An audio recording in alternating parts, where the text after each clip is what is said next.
let's get into it. I see you guys in the chat already. See you talking a little bit here and there.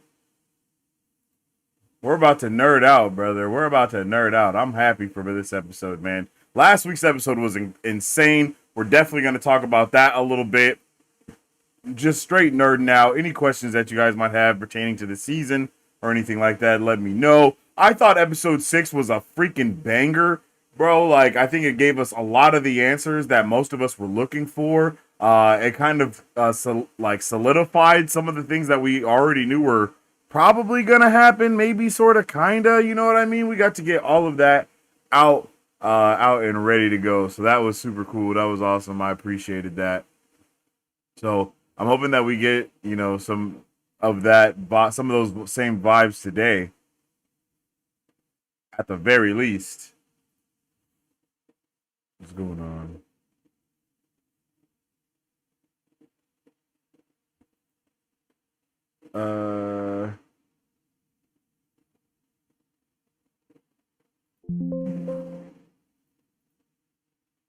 There we go.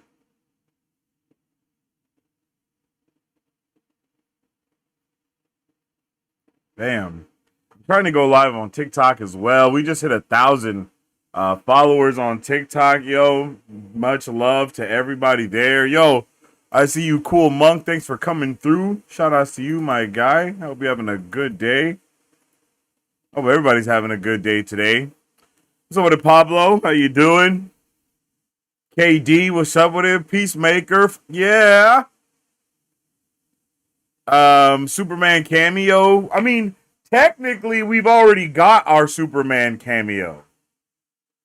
You feel me? At the beginning of the season, when they showed Superman and Supergirl coming to help instead of the DCEU Justice League, right? When they showed us that at the beginning, that was kind of our Superman cameo for this season. I'm pretty sure we might. If I'm not mistaken, it's all but confirmed that we won't be getting a Superman cameo, because I feel like I heard. I can never think of this dude's name that plays Lex Luthor, but I feel like I heard him say that David Cornsweat was a little jealous that he didn't get to be in Peacemaker in the same way that he got to be in Peacemaker. I'm pretty sure I heard something like that. I don't think I made that up. Let me know, chat. You think I made that up? Or do you think that's real? I feel like that's real for some reason. Nicholas Holt. That's his name. I can never think of bro's name.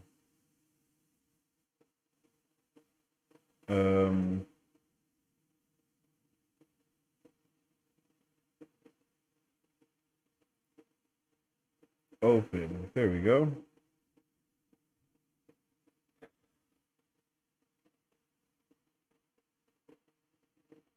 All right, let's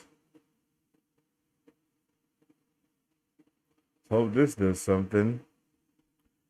I heard Booster Gold episode 8. Yo, that would be crazy if we got Booster Gold in episode 8.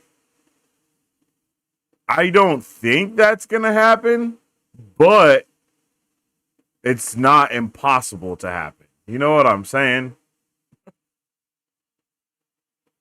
Like, I don't think we'll see Booster Gold then, but we really might. If we see anybody, it would be Booster Gold in this multiversal type of story that we're in the middle of. I can definitely see how it would be Booster Gold, how Booster Gold could even come into the play here somewhere, somehow, some way.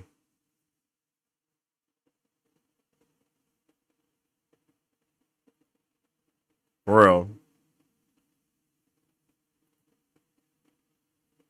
I think I think that's what we're. I don't think we're gonna get Booster Gold if we do get anything, but I wouldn't be mad at Booster Gold. Yo, what's up with the derp? How you doing, G? What's your thoughts on people saying that James Gunn is virtue signaling? I don't know, bro. I think people are. I think people just be wilding when it comes to all of the James Gunn stuff and the stuff that James Gunn says and he does, and they really hold on to every single like word that bro says, literally. So, there's always going to be those people that do that. Uh, and they're not able to read between the lines or understand the nuance of a situation or something that, a discussion that's trying to be had. I don't understand it, but I just know that people are definitely going to misconstrue the things that are being said or the things that are happening.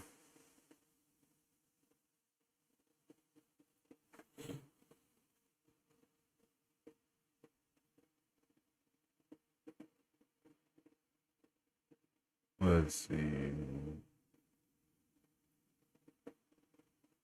Bam.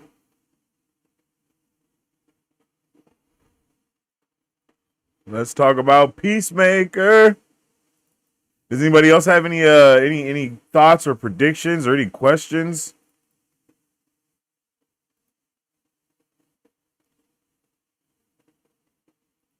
Okay.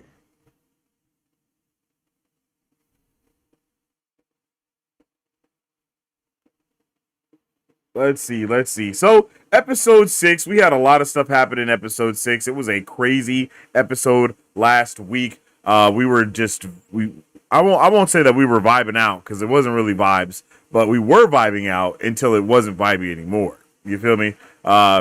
It was crazy to see the way that Peacemaker just flat out was like, bro, I'm done with this, not this society, but I'm done with everything that's going on here. I need to get up out of here. Take me on to somewhere better. And then the place that he picked that was better, it really wasn't better at all. Let's just be honest. He was like, yo, and I love how Harcourt is the one to see, like, okay, there's something obviously incorrect about this place that we're at. She basically is like, yo, I haven't seen one person of color since I got here. And then, like, literally Peacemaker is like, bro, what? You're tripping. No. But then they just see that the American flag is now replaced with, the schmatzi sign. You know what I'm saying? And that was crazy. That was wild. It was expected but unexpected. And that's one thing that I can say when it comes to James Gunn, right? Is James Gunn is able to do this thing where even when we know that Earth X is most likely going to be the reveal, we still are like able to be surprised by the way it's handled or the way that it's tackled or whatever that case may be. There's a lot of as I've said before, there's a lot of other things around the conversation, and it's just pretty crazy. It's pretty cool to be able to see the way that it all plays out. I really do like this show. I've liked the show from the first season, and I think the second season capitalizes on things in a way that I did not expect it to. Even in the opening scene with the song, right? When we see Peacemaker, we see him in his suit and outside of his Peacemaker suit as well. Meaning that this season, we did not only follow Peacemaker, but we also got to know Chris better as well. And that's something that I really enjoyed, was that I guess these two seasons have done the exact opposite of what almost all of the Disney Plus shows do in the meaning of with on the Disney Plus shows, like even if someone has their suit, they take it away from them so they can give it back to them. You know what I mean? And all these other things, right? They kind of stop them from being able to be that thing that they're trying to be in order for them to be able to like rebuild back up to that. I think it's lame that they do that.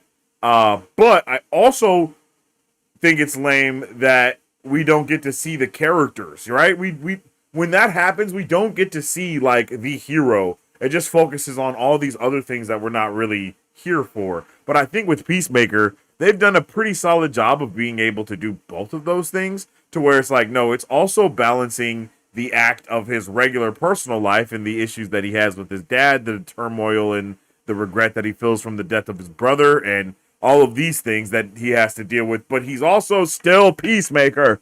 You know what I mean?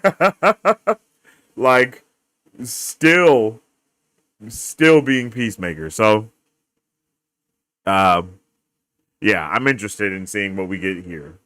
I'm interested in seeing what we get here, especially because everything's already been very different. Even the take on Earth X, right, is different because I don't even think they call it Earth X. I think James Gunn is on record calling it Earth 2. but it is just a similar version of Earth X as well, to where, you know, all of this other stuff happened so differently. And I like that, bro. I think that's freaking awesome, bro. I really do. I think that's freaking so cool that we're able to do all these different things, handle these deep conversations, but still keep it superhero-y and so on and so forth. You know. I'm not one of those type of people that is like, watch when I watch something and there's no action in an episode, I'm like, oh, this episode was terrible. Like, no, I appreciate the storytelling methods that include action and don't include action, because at the end of the day, I just want the narrative to be able to be understood, and I want the plot to progress. And that's something that I think we kind of get the best of both worlds with this show a little bit, is we do get a good amount of action and we do get a good amount of humor, and all around. You know, it's just a very well-rounded show, but in the kind of a R-rated way. But I think in order to be truly well-rounded, you do have to kind of dip into a little bit of everything, and that's what this show does, pretty effectively.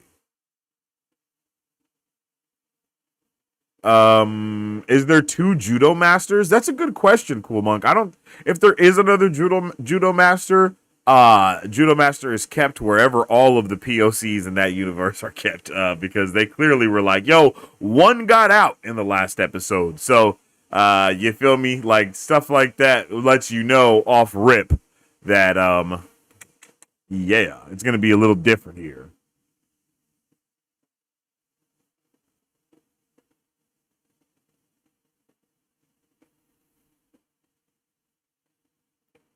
I think we're gonna see. I think there's gonna be something between Keith and Augie. Someone will defend Chris. Oh, that's a good point, Anton. I like that, or Anton. I like that a lot. No, I think it's Anton. I think that's a really good observation there, because in the in the regular DCU, in Peacemaker's normal universe, it's Keith that was kind of his protector and helped him, you know, when his dad was being a psychopath and was trying to beat him and all that stuff. It was his brother that was there, being his protector, being his shield from all of those darker things that were going on. So I could see in the same vein that happened here, but unfortunately, uh, Economist has already straight up snitched the entire plot to Earth 2 Augie. You know what I'm saying? So since he's already snitched the entire plot, I don't think it's gonna matter to Keith. It might matter to Keith, but I think it's gonna probably matter to Keith more that um, a multiversal version of his brother killed his brother. You know what I mean? Like that's definitely going to be an issue for somebody. Like that's definitely got to be an issue.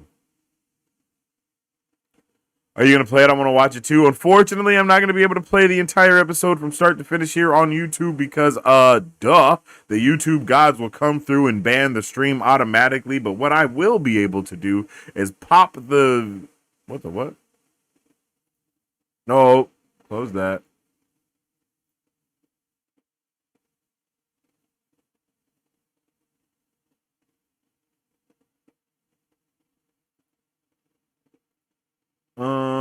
Bam. But what I will be able to do is pop the screen up every once in a while like that, let it play for a bit, and then it will have to disappear. You know what I mean? Because, as I said, the YouTube gods will come through and ban the stream as fast as they possibly can.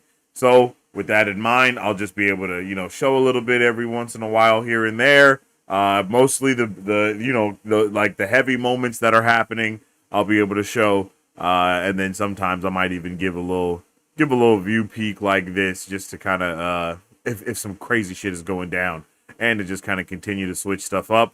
But mainly you're gonna see it in this manner right here, unless again something huge is going down, and I'm like, oh my god, look at that shit. That's the only way.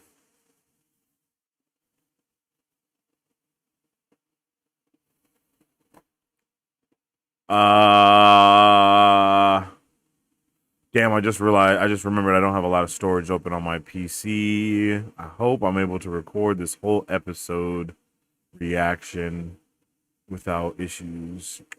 Rumor has it that Chris Pratt will play the character because he was spotted on the set. The actress also lied about Earth X theory on a Brandon Davis podcast. Yeah, they're very specific and technical. James Gunn, and in no doubt his wife as well, because it's like it is again. It's technically Earth X, but it's also technically not Earth X.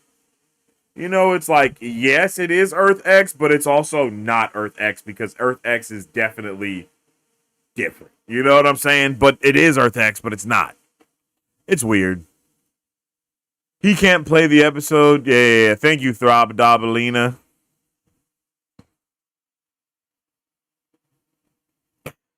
Throb Dabalina, huh?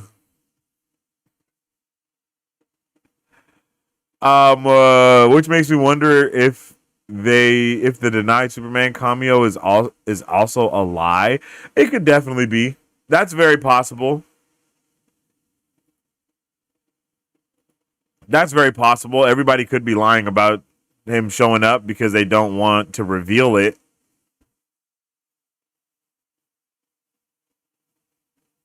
Yeah, I did see the image of John Cena with Superman, but if I'm not mistaken, they recorded the movie and the show kind of at the same time and kind of on the same lot. So they were like basically right there in proximity. And when Nicholas Holt did last week's episode of Peacemaker, it was actually like during the filming of Superman. So, uh, yeah, yeah, like that it's a possibility, but it's more so like no, that's not happening. You know, that's kind of what's been the consensus so far. But as you said, everybody be lying. So it is 6 o'clock on the dot. We are in the drop top, cruising the street, and it is time to get into the new episode of Peacemaker. I am so hyped and so ready to check this out, and I hope you guys are too. Now, as I said, I'm not going to be able to show this from start to finish because those YouTube gods will come through and hit us with the ban hammer. But what I am able to do is show you a little bit here, show you a little bit there, and then, we can kind of make the connections in between, okay?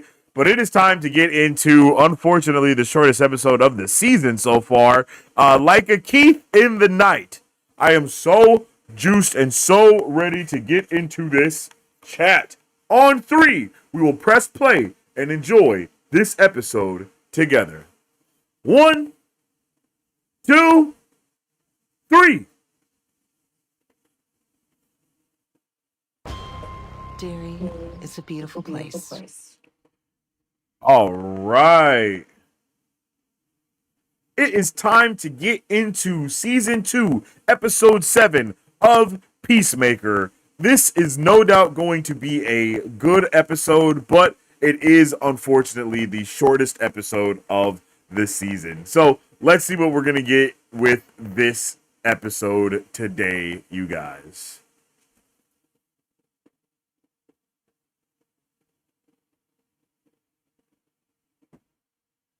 Yo, Nix, thanks for liking the live over there on TikTok. I appreciate you.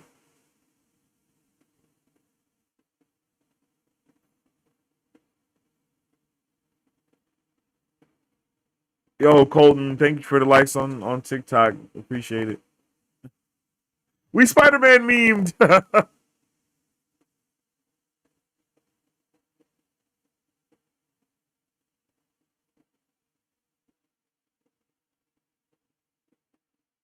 Yo, already at 1K likes on the TikTok. I appreciate it. All right, here we go. Let's see what's about to happen in this episode.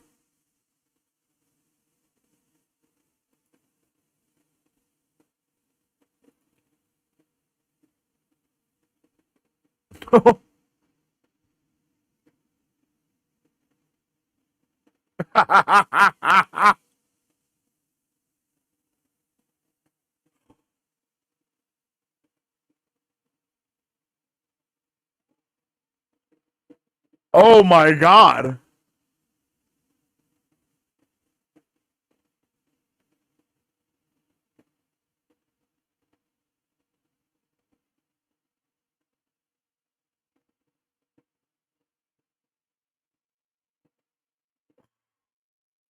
Oh my god! It's time to kill some Nazis! Oh!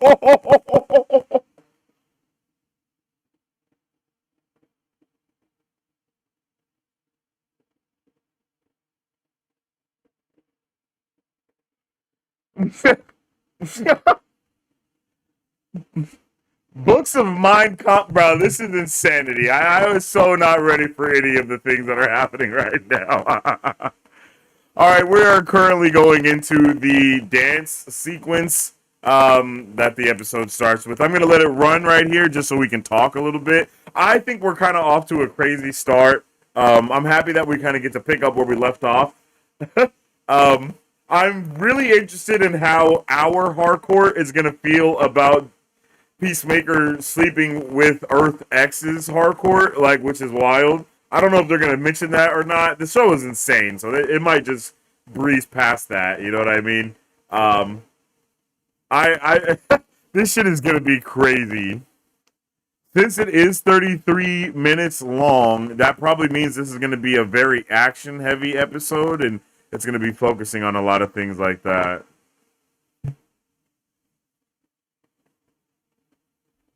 Are you watching the episode? Yeah, what's up with an MVP? We're watching the episode right now. We're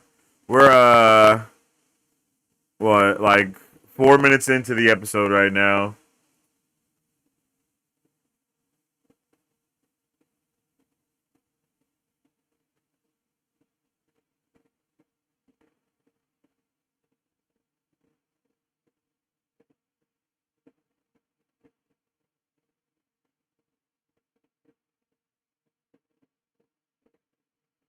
Um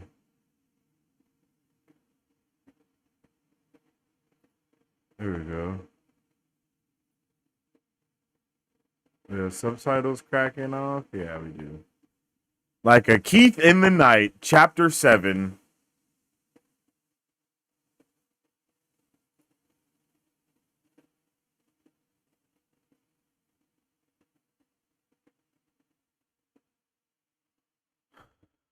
Yeah, that's crazy.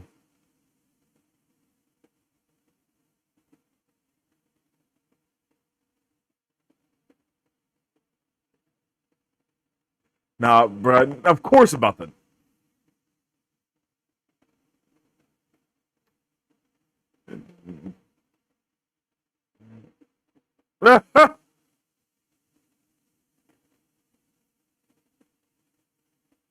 Okay, so they do have camps. Damn.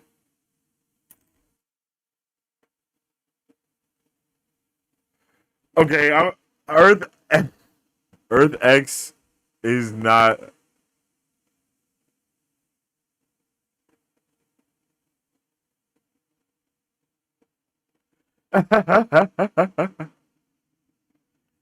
Oh shit! Two vigilantes fighting at the same time. Let's go.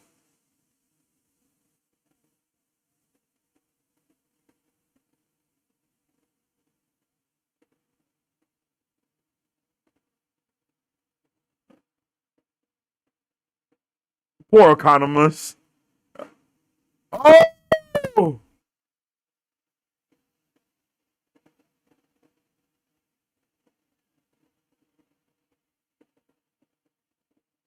Get up! Run, girl!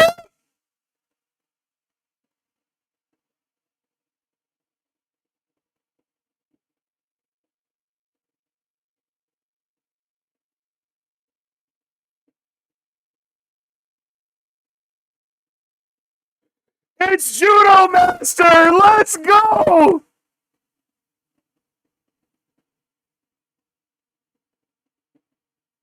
Oh, they're all dead. They are all deceased. Do not pass go.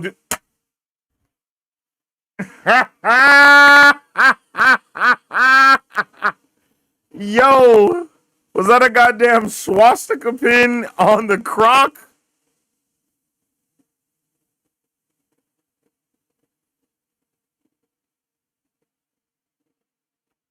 Oh, nice. Oh! That is the opposite of nice.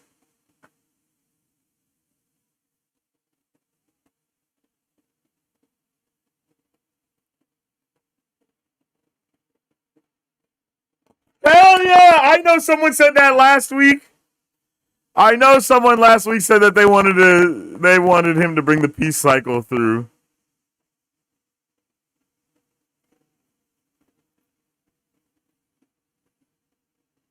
Yo, make sure you guys drop a like on the stream if you haven't already. It helps out tremendously around these parts. Nazi Crocs is wild.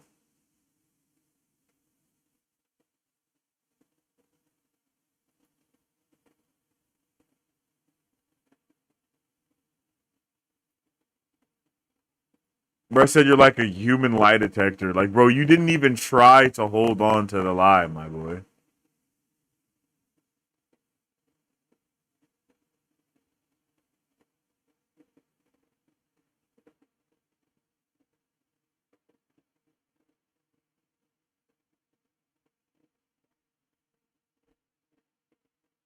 Oh, they don't even know about this stuff like that.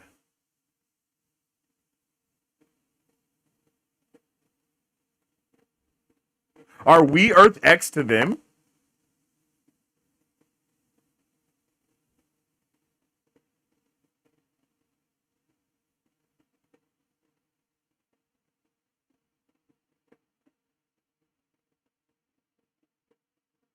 Eagley does not give a shit about economists.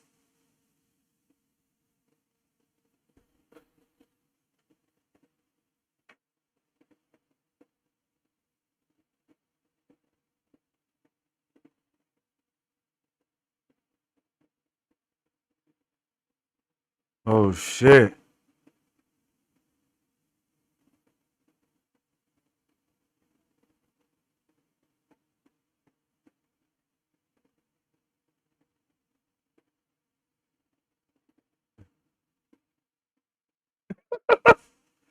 Hey, that would be mad different.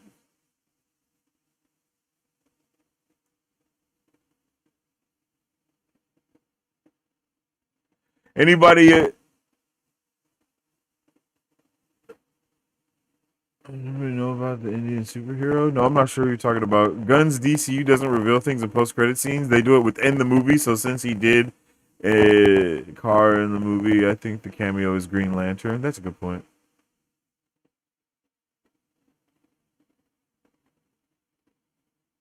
Do they have hot Cheetos in this universe? That's crazy.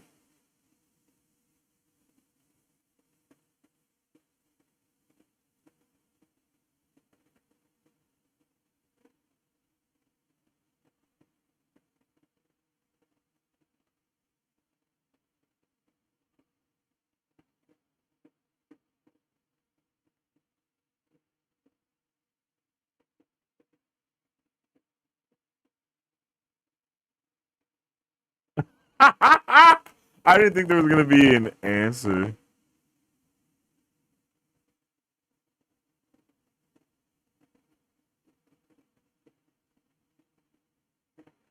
Judo Master is a little creepy.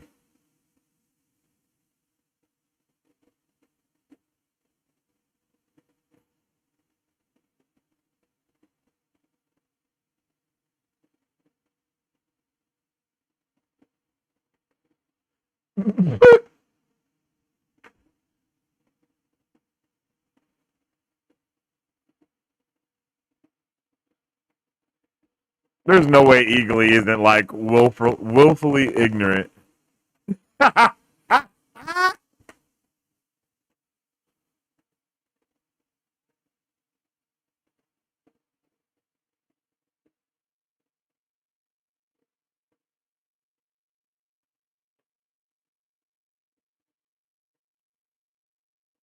Anything I am is crazy.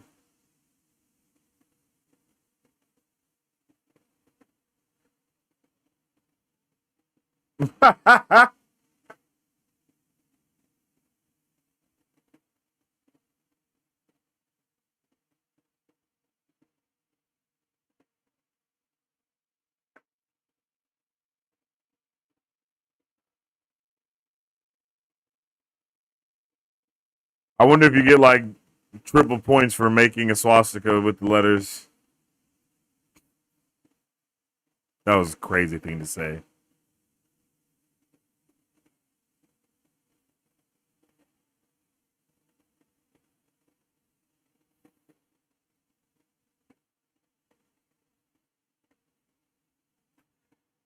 Not them cruising with the wind blowing through their hair on a police chase, basically.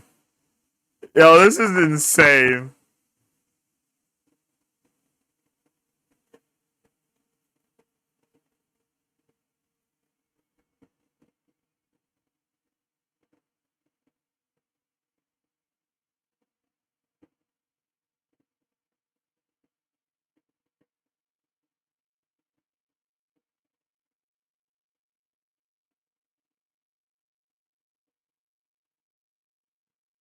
Diabolical.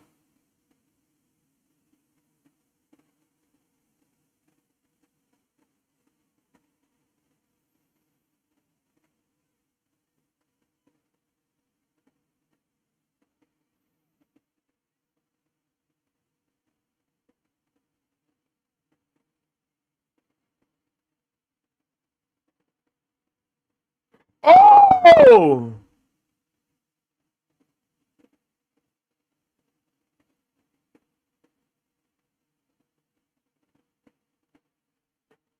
What the shit?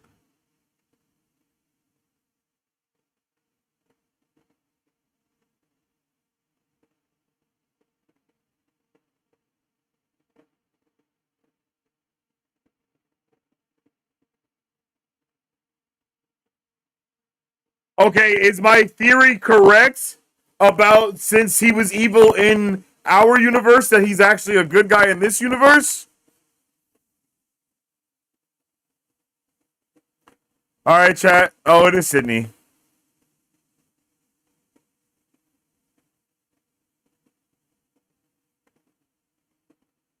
Interesting.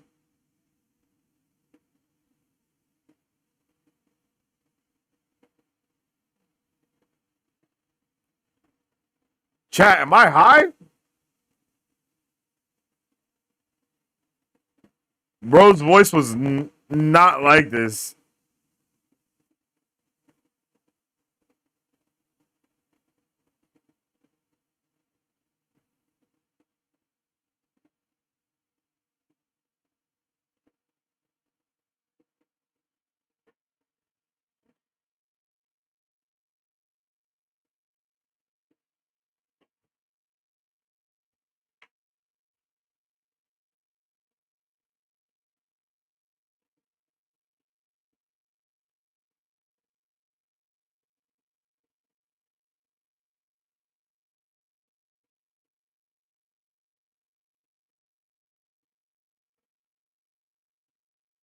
What the hell?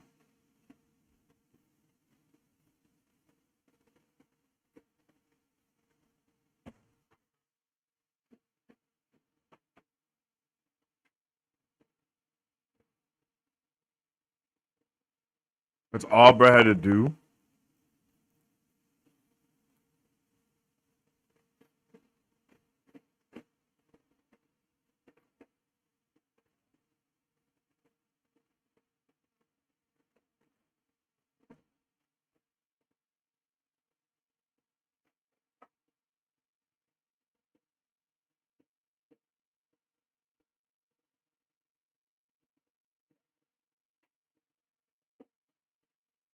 Hmm.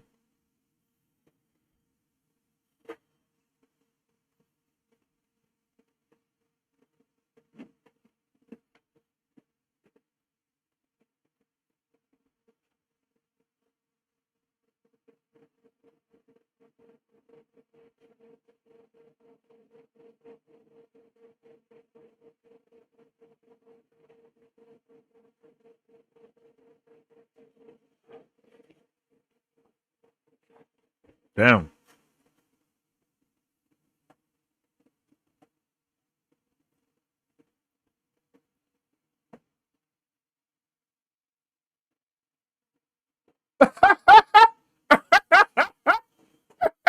She cooked him. I keep forgetting bro's name is Rip Jagger. What a terrible name.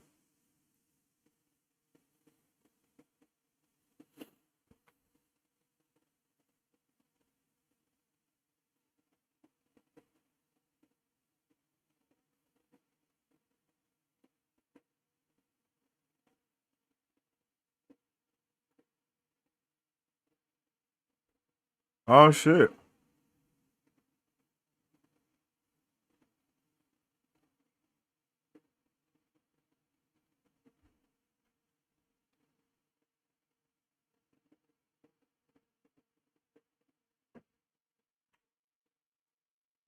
She's such a good bruh. She's such a good character. He definitely didn't notice.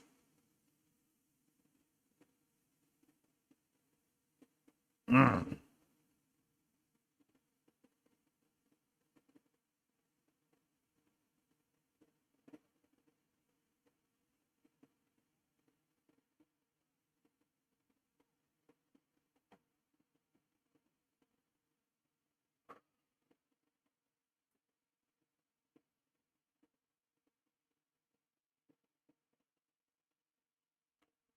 So I'm thinking that they actually are.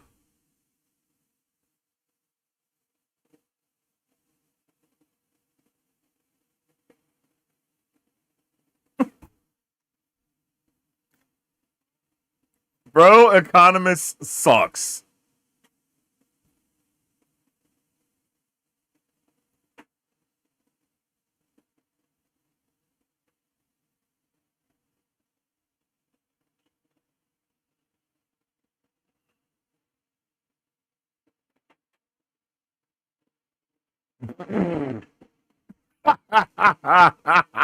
Bro, Economist absolutely sucks, bro.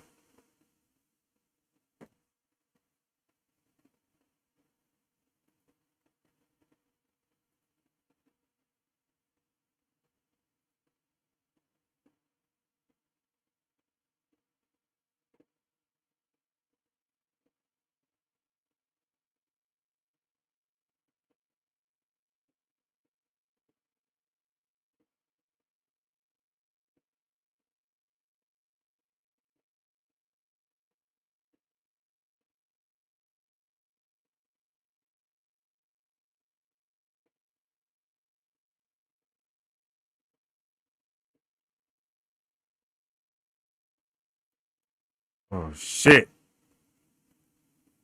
Oh shit.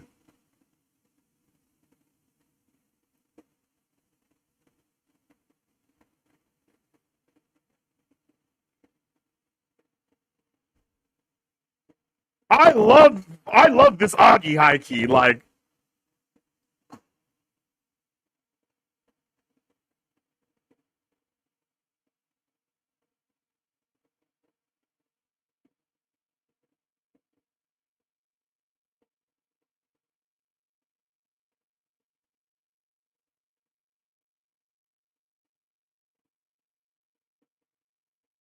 yo, look at Keith. Keith is on demon time and I love it. Oh shit.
Hey, they had to pull up with the police force because they knew they gonna make some shit damage.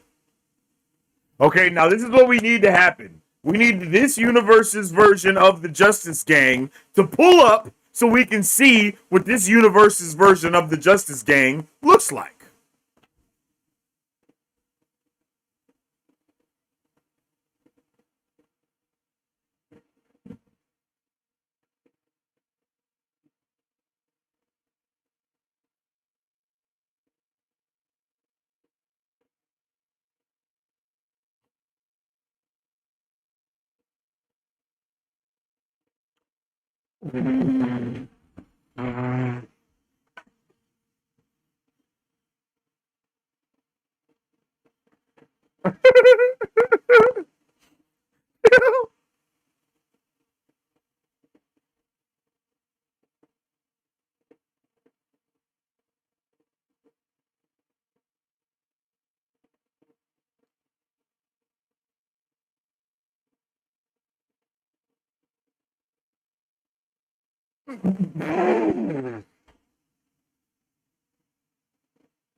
They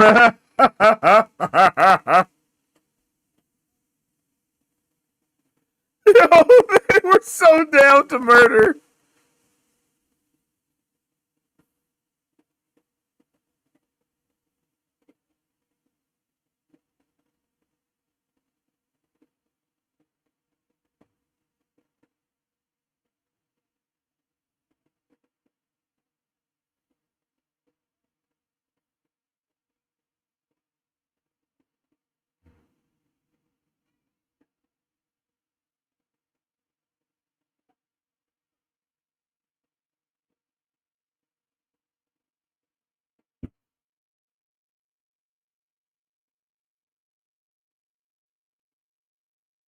Is Keith evil here?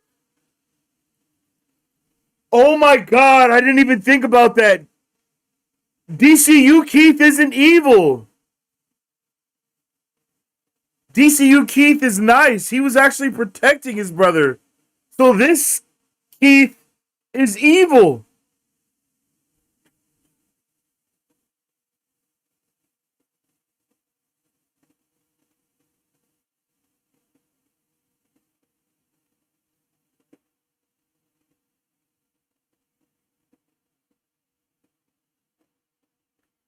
Is Keith about to kill Augie?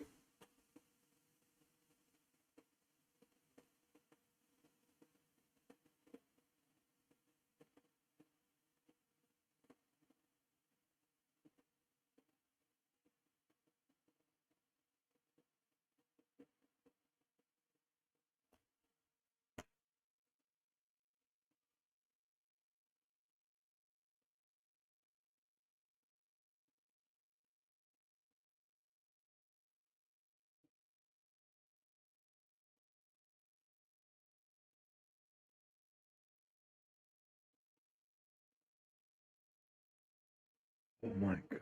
Oh no.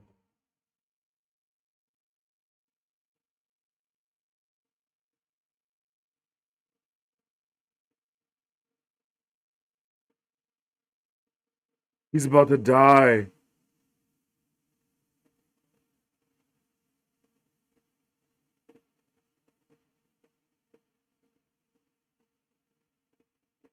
Oh,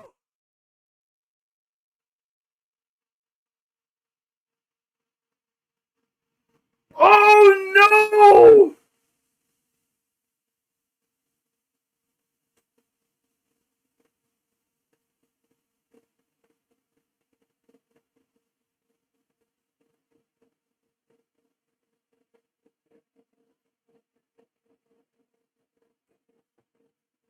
Oh my god!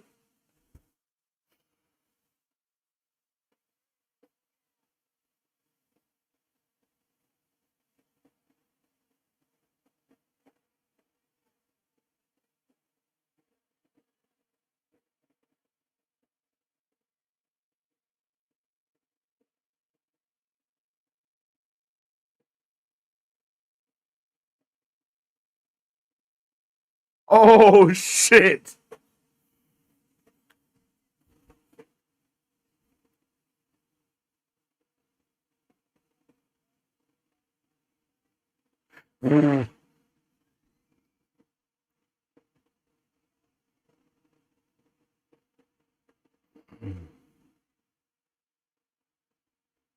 Damn.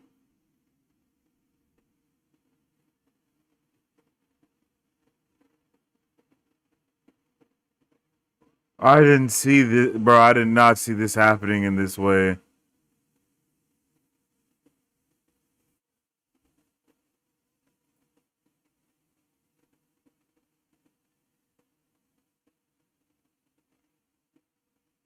Oh my god.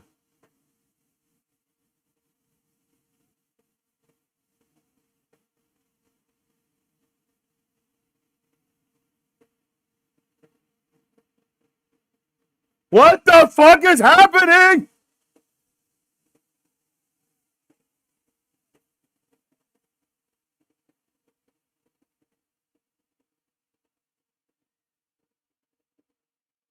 Damn.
Holy shit.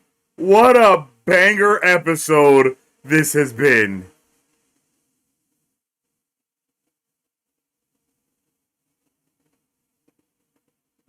Bro, I would not be surprised if Mom Dukes pulled up.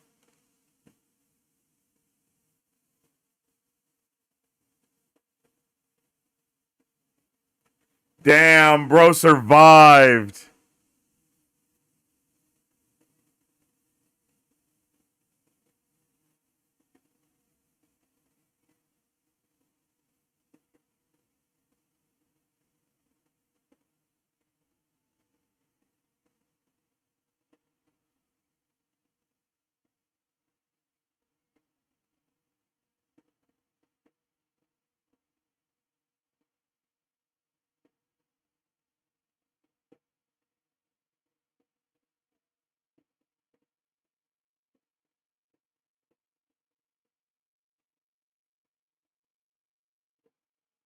Wow. Wow.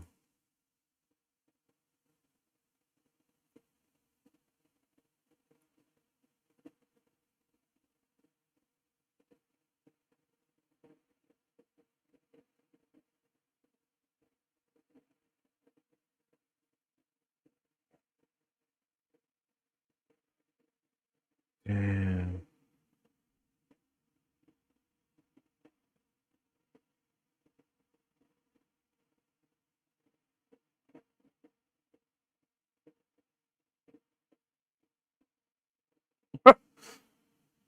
You're under arrest for the possession of a dangerous scientific device. Only in the DCU could you get arrested for some quirky shit like that, bro. Like, what the fuck?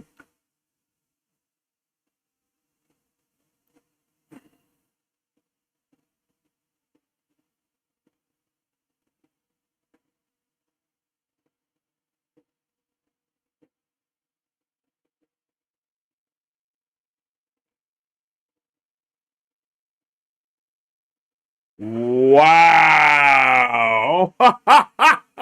Wow. Wow. What a banger episode that was. I can't lie. That episode was crazy. Wow.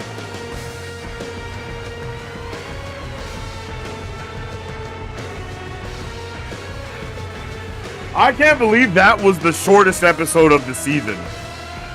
In no way, shape, or form did that feel like the shortest episode of the season. Literally, bro. Like, wow, that was a banger. I hella like that episode, chat. Let me know how you guys are feeling about that one in the comment section down below, bro. One's in the chat if you like that episode. Two's in the chat if you didn't. Three's in the chat if you're not sure how to feel. You may want to turn around. I'm going to use my spare time here to get back on Pornhub. I'm about to drown this whole keyboard. Okay, your funeral. Showtime. Nah, that's diabolical. That's diabolical. That was insane. Here we go. Want to visit? No, I don't want to see him. Why? Maybe because I'm the angel of fucking death. That's a badass thing to say. Door 22 is unlocked! We're gonna find what we need in there. And everything we talked about is gonna come to fruition.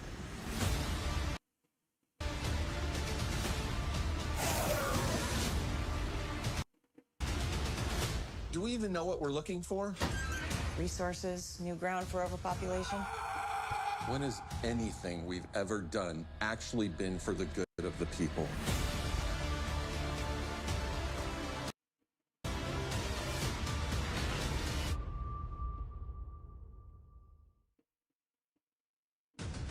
That was a crazy end. I'm not going to lie to you. That was a crazy a sneak peek for next week. Holy hell. Hey, this show, man. This show has been a freaking banger of a time, yo. What a banger of a time. We just got done watching Season 2, Episode 7, Like a Keith in the Night. And, man, when we started this episode, I was like, I can't believe this is the shortest episode. We're probably not going to see anything in this episode. Boy, was I wrong. We got a lot of stuff cracking off in this episode here. We got to get, some good vibes between Adebayo and what in the hell is bro's name? Judo Master, right? We got to see some good vibes between Judo Master and Adebayo. I really like that. I really love whenever we start an episode off right where we left off. And that's basically what we did here, right? Like, we literally start at the same point where she's like, yo, there's Mein Kampf on every table and a goddamn Hitler freaking poster in the middle of the room. Like, how are you not noticing that? And I love how Adebayo is like, yo, Chris is a dumbass. I'm pretty sure he didn't even know anything was going on around him. And all of that shit checks out so much, right? That all checks out. Crazy to be in this universe, yo. This was a crazy universe to be in here, for real. And I love how, I've said it multiple times, but I love how this show is able to give us stuff that we know is going to happen, or things that we obviously know is going to be the next consecutive part to go down. Like, like, you know, we already know like those things are set there to go down in a certain way, and then it ends up going down that way, but they also put something completely different in it, so it's a complete twist on the entire notion of what we thought it was going to be. And that's 100% what has been going down in this season, and and especially in this episode. We got some more information about the Sons of Liberty and how they fight back against their Nazi oppressors, because we find out that indeed the Nazis did win World War II in this version of Earth, and that shit is crazy. I don't know why that would have H's be at the end of all of their stuff. Like Cheetos has a H, Cheerios has a H. I don't know. I don't know why these things are connected, but it's really funny just to see what kind of world this world ends up becoming and what it ends up turning into. And I love the way that they used Vigilante as our kind of, I guess, chaotic good, or a chaotic neutral, but not chaotic neutral, but our chaotic good point. Even though they are so different from each other, like I don't think this version of Vigilante would be shooting up the other killing innocent people as much as the other one. But who knows? From the start, we kind of get this interesting feeling of what's going on as, you know, as we see Adebayo run away from all of these Caucasian people, all of these people from the mountain of Caucasus. You know, we see her trying to escape, and Judo Master ends up saving her. As Judo Master saves her, they have a good heart-to-heart with each other, and then, boom, they end up locking in, and, you know, kind of talking about some different stuff and things, and that's freaking awesome. I really like that. Hardcore Peacemaker escaped from Argus, and then they end up getting saved. Well, we end up seeing that what's going on with, you know, with Augie and with Keith, and when at this moment is kind of when I first got the notion of maybe this version of Augie and Keith are not exactly the same as our versions, you know, because in our world, Keith was a good guy and Augie was the dickhead. So it kind of makes sense for it to be something in the antithesis of that, or the exact opposite of what that is. And that is basically what we got. The one thing I love about this show is the consistency when it comes to characters. Like, Economist is consistently who he is. Eagly is even consistently an eagle who doesn't give a shit about anyone but himself, and Peacemaker, kinda. You know what I mean? Like, that is a good consistency to have with your characters. And they also do grow and they change still and all of that good stuff. But there's still a solid consistency across the board when it comes to the majority of these characters. And that's super cool. I thought it was hilarious how they really kind of were locking in on I've never seen her wear pants. And that's a funny thing. I pay attention to stuff like that too.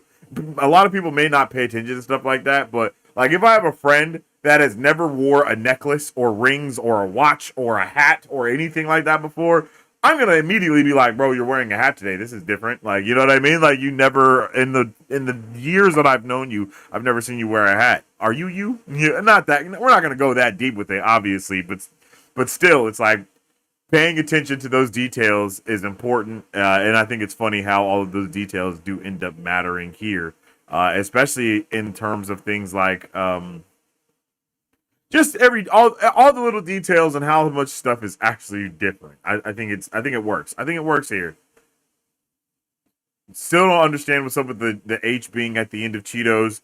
But you know, again with Eagly's consistency, he just pulls up with a string. Like what made Eagly think to bring a piece of string? Like that shit is hilarious, bro. Like it makes absolutely no sense, but it's also so funny. And then I love the transition of that going into Eagly kicking on the refrigerator like, yo, get me some bologna, my boy. That shit really just had me weak. I really like that. And then I thought it was also really funny how we see Amelia and Peacemaker have this heart-to-heart moment while they're in the middle of getting chased by the police, right? They're in the middle of police chase and they're like connecting on this emotional level, no words for the first time ever. I think that's just really funny. I think it's really, whoa. I think that's really funny, the way that they do that and the way like all of these things have been going down. I've appreciated this season a lot. A lot. You know what I mean? And, I just really like it. One thing that was not expected was to see the way that Augie and Keith pull up to help them, blowing up all of the police stuff. But it makes sense under this notion because the police in this universe are essentially, they're Nazis. So, it makes sense for them. If I've said it already, Augie's suit is blue because he is more of a good guy in this universe. That was kind of my question from the beginning. And he is still a good guy. They kind of finessed us with making it a Nazi world because then we think, oh, he's only a good guy because this is a Nazi world and he gets everything that he wants, so he's a good guy. But in all actuality, that is not what happened at all. You feel me? And then we also get this moment where we get to see our guy and homegirl strutting. She came through strutting her stuff, didn't she? God damn. And we're here locked in and we're ready to get it going. And I absolutely love it. We find out also that Harper or Hopper or whatever the hell his name is, bro, is like the person behind a lot of the interdimensional travel research from the DCU standpoint. Like, they haven't really went into it any more or any less, but he is the guy. You know what I mean? He is the guy for real. And I enjoy that. I enjoy seeing him be that character.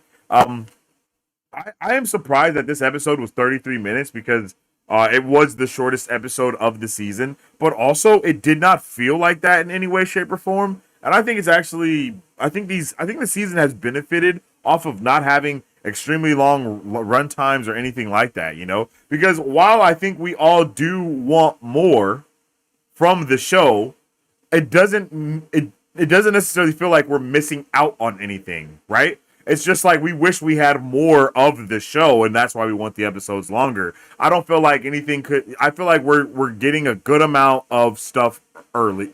I think we're getting a good amount of stuff just early on, and I think every episode has been able to build off of the last episode and everything. Like, I think the show has done a really good job of containing itself, but also not being scared to go into the wider universe of the DCU, which I think is freaking awesome, to be completely honest with you.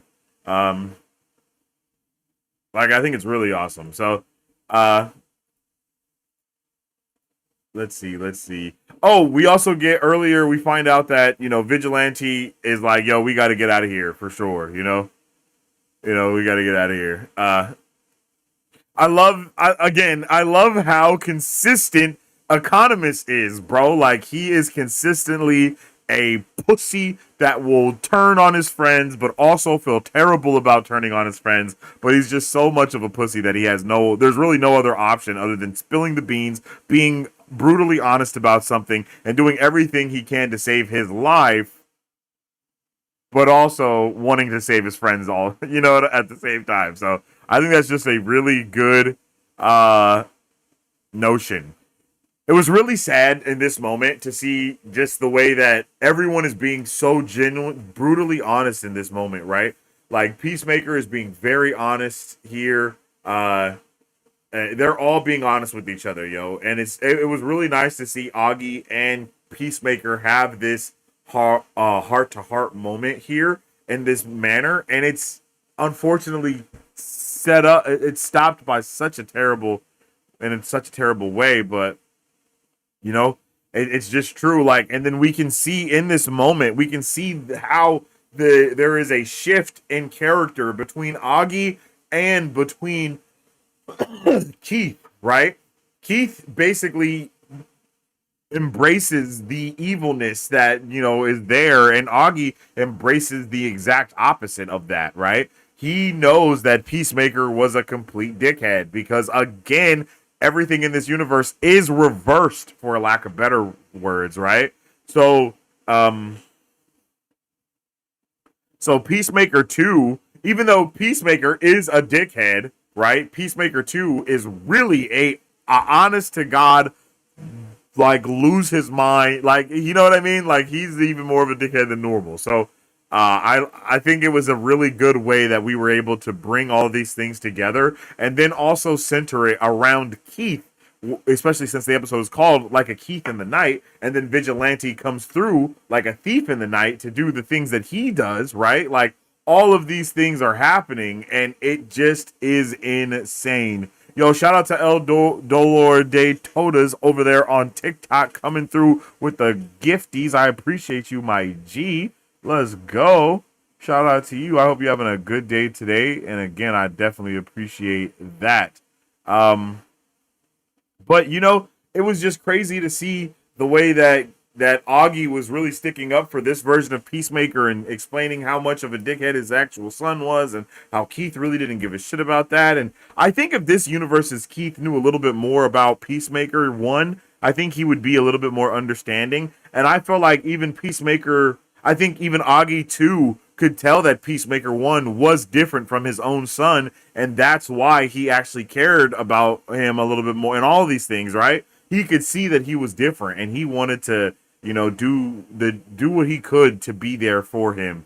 And I think that this actor, I can never think of Augie's actor's name, but I think this actor was chosen. I don't know if this was the idea behind this second season, but man, does it work so well in, like, not a direct parallel, but you know what I mean, in a opposite parallel of what we got from season 1. Like, it works so good, bro. Like, it's crazy how everything is kind of the same, but a complete inverse on it. Like, this shit is a masterclass, really. So I'm hyped about this, bro. I'm hyped about all of the things, bro. I was already ready for, you know, Vigilante to really come through and fuck some shit up. Like, that's definitely what I thought was gonna be. That's what I was gonna. Whoa, what the hell? That's definitely what I thought was going to happen. Jesus. But not in the manner of how they came through and fuck shit up. You know, I like that. Even though Vig 2 is from a racist Earth and all of this stuff, like, you still cannot tell the difference between them outside of them being, you know, kind of obvious about certain things. I don't think their suits are too different either. I think the only thing that is different about them, and I think one of the main reasons why they kept their helmets on as well, is because their glasses are the only thing that you can actually tell them apart by. If I'm not mistaken, our Vig 1 has the silver rim glasses, and then Vig 2 has the gold rim glasses. I'm pretty sure that's how it is. I'll have to double check that.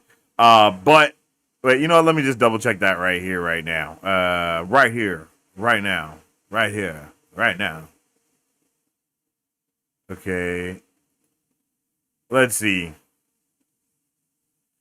Yeah. So Vig 2 has the gold rimmed glasses, and then Vig 1 has the silver rimmed glasses. Okay, so that's all we have to remember for next week when that happens, because I'm pretty sure other than that, their suits are directly the same exact suit. Because they are the most same of a character from one universe to the next, unlike Peacemaker, whose dove was upside down in this universe, so on and so forth. Right. So yeah, there's that. So as we are continuing to have this heart-to-heart between Peacemaker 1, Augie 2, and Keith 2, you know, Keith 2 is still standing on business, but Augie 2 is keeping him at bay. Like, literally, Augie 2 is the only thing keeping Keith 2 from killing everyone from Earth 1. Sad to see that happen, but it's sad to see him, go off of that deep end, but it's also really cool to see how much he loved his brother in both universes, right? He's going to stand on business when it comes to his brother and protect his brother as much as he can. Here, he really wasn't able to do it in that same way, and because of that, his brother is dead. So it's kind of crazy to see him break and have all of those things happen on one in one night having to kind of focus in on all of that, and then also have Economist still be a dickhead, being like, I was not here when they killed your brother. Just want you to know that. Like, and Augie too is really being the voice of reason in this moment. I mean, he's really, really being the voice of reason. It's actually surprising to I'm pretty sure almost everyone that's watching at that point, like, Augie is a good guy. Like, what is Augie a good guy here? What's going on here? And as Augie makes his way to the window, I immediately got an uneasy feeling. I didn't know what was going to happen, but I felt like something bad was going to happen. And I'll be honest, what I thought was going to happen is that Keith was going to turn on his dad for turning on his brother and then ended up just killing everybody. But instead, we see Vigilante bust through the window and immediately start murdering Augie. Like, oh my God. Oh my God, bro. Like, oh my goodness. That's just so heartbreaking to see this version of Augie, who was really a good guy, who was really locking in. And, yeah. Yeah, bro. It's crazy to see. It's crazy to see how accurate, I guess you can say, all these different things would be, Like, all these characters are sticking to who they are and all. It's just, man, I just love it, bro. I just love it. It's just such a good twist to throw on what we thought we knew. In a world full of Nazis, the one person that we knew to be a Nazi is not a fucking Nazi. Like, wow. Like, wow. Like, that's insane, bro. Legit, yo.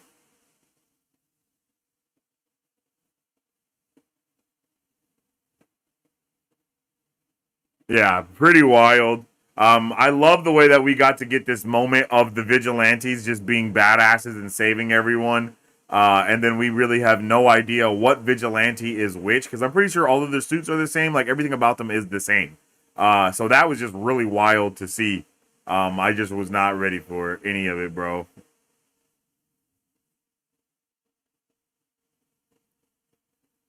And then he just feels so bad, and then it's just wham, bro. Like, he is not going out. And then something that I thought was very interesting was that Peacemaker had kind of the same reaction when he was fighting himself and not fighting back at all, not putting up his hands, not doing anything like that, just kind of letting shit happen. And then, of course, Badass Eagly comes through doing the damn thing. And it's like, and then it's just crazy to see Peacemaker in this moment realizing that they are the bad guys in a world full of Nazis, in a world full of all of this bad stuff. Like, they are still the people that are the worst people around at that time. You know what I mean?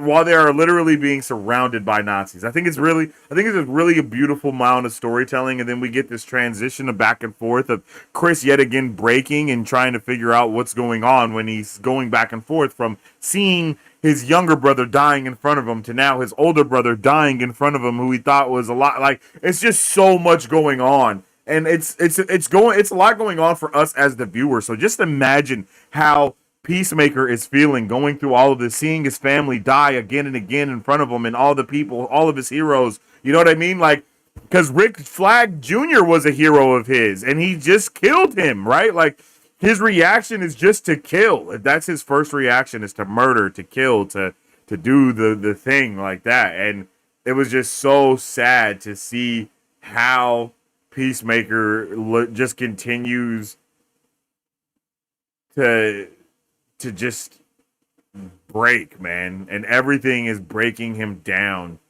again and again, and it's just so sad to see that happen, man. So sad to see that happen. I feel so sorry for bro. Like, I can't stress that enough. Like, we have got to be with Peacemaker over and just see him grow as a person and as a character. And it's been insane. I'm pretty sure the vigilantes have made a deal with each other, and one of them is staying behind. Because I don't know, bro. It's just a feeling I have, you know.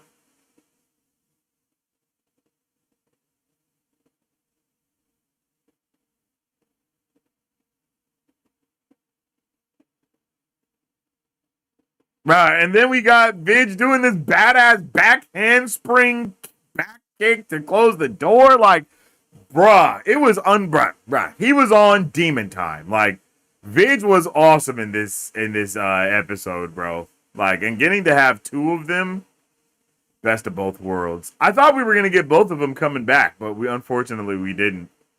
I think it would be funny if this vigilante comes back. If this is Vidge 2 in Earth 1, I think it would be funny if he's nice to his mom, and then his mom is like, "Who the hell are you?"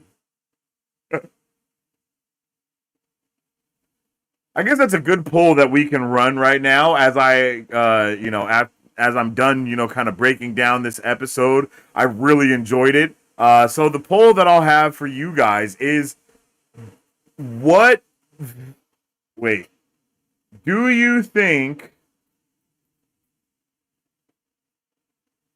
no. What vigilante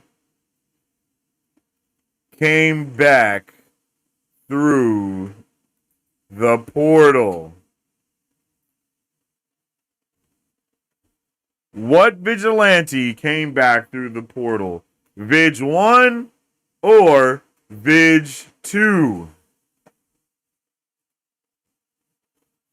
Which Vidge came through the portal, chat? Let me know who you think it was in the comment section down below. I appreciate everyone that's been here for this episode. We're going to keep on yapping and chatting. We're actually going to jump into the comments to see how you guys are feeling about this one. So please leave all of your thoughts, theories, and questions in the comment section down below if you have not already. And please drop a like on the video if you haven't, because, man, the likes help out tremendously around these parts. If you don't know, the YouTube gods need a sacrifice, and that sacrifice is a like, a comment, and a share from you. So please do so if you do see fit. So please. And thank you.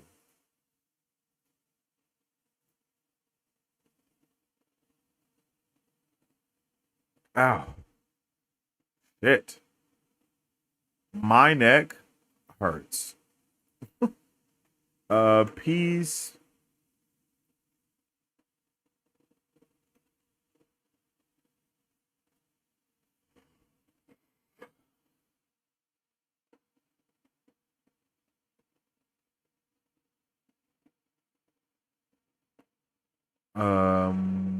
Okay. You know what? I constantly get reports of you sabotaging our show. Yeah. All right, yo. We're going to get into chat a little bit here. So let's see. Another shout out to El Dolor de Todas for the 24 gifts. Awesome. Thank you for that kindly.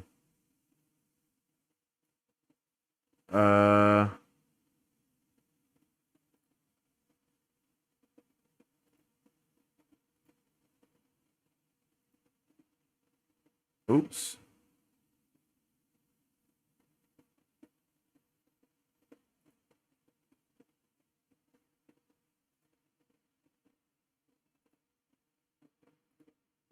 There we go. Nope, not there we go.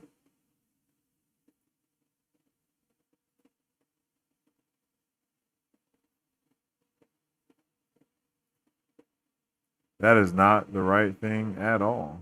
There we go. There we go. All right, let's talk about season 2, episode 7 of Peacemaker, ladies and gents. Let's get into it. Is there one more episode? Yeah, we have one more episode after this, you guys. So, well, not today, but next week will be the season finale of Peacemaker season 2. No HBO in Pakistan, waiting for torrent. Hey, I hear you, brother. I hear you. Y'all think Vigilante from Earth X is dead? I mean, we don't know which Vigilante it is. I kind of feel like it's Vigilante 1. I see that's what a lot of people are saying, is that Vig 1 is the one that came through. So that's crazy. How do How do you think this is going to lead to the future of the DCU? Well, from what we saw from the end trailer for the season 2, it looks like they're going into other dimensions for one reason or another, trying to find something. I don't know what it is that they're trying to find, but they are trying to find something that seems to be very important to them. So whatever it is that they're trying to find may actually be a very bad thing that comes back into the DCU, therefore causing Lex Luthor and Superman to work together in order to get to the root of whatever that problem may be. I don't know that to be a fact, but I just kind of think that's what's going to be going on there. It sounds like one of the best. It sounds like it's, a good idea.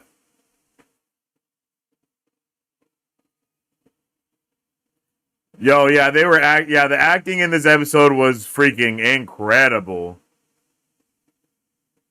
Can't wait to see Creature Commandos versus the 11th Street Kids. That would be honestly insane.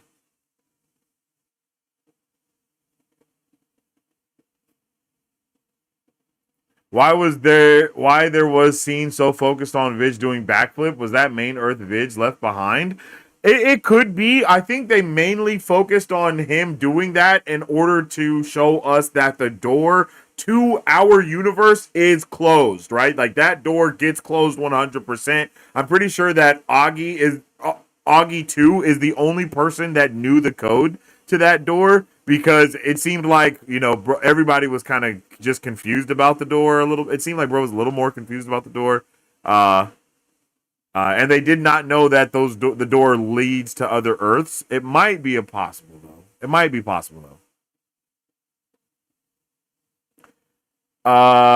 His death felt so random. Why the hell did Vigilante just stab him? I'm pretty sure that Vig 1 is the one that stabbed him, if I'm not mistaken. And I think that is because either if it was Vig 1 or 2, it doesn't matter, because they thought they were going in to save Economos, Peacemaker, and Harcourt from the Nazi superheroes of this Earth, right? Because it seems like Augie and Keith, as well as this version of Peacemaker, are not actually racist. Well, it seems like Keith might actually be drinking the Kool-Aid a little bit, no pun intended, but he seems like he actually might be a little crazy, because he did kind of lose it, and he did 100% chase Adebayo down the street, yelling, "It's a black, get her, one has left," and all this stuff, and that is not. And then Augie 2 literally was like, "Bro, we don't even get down like that. What the hell is wrong with you?" You know what I mean? So I think that all of that together lets us know that everyone thought that they were going to save friends from Nazis.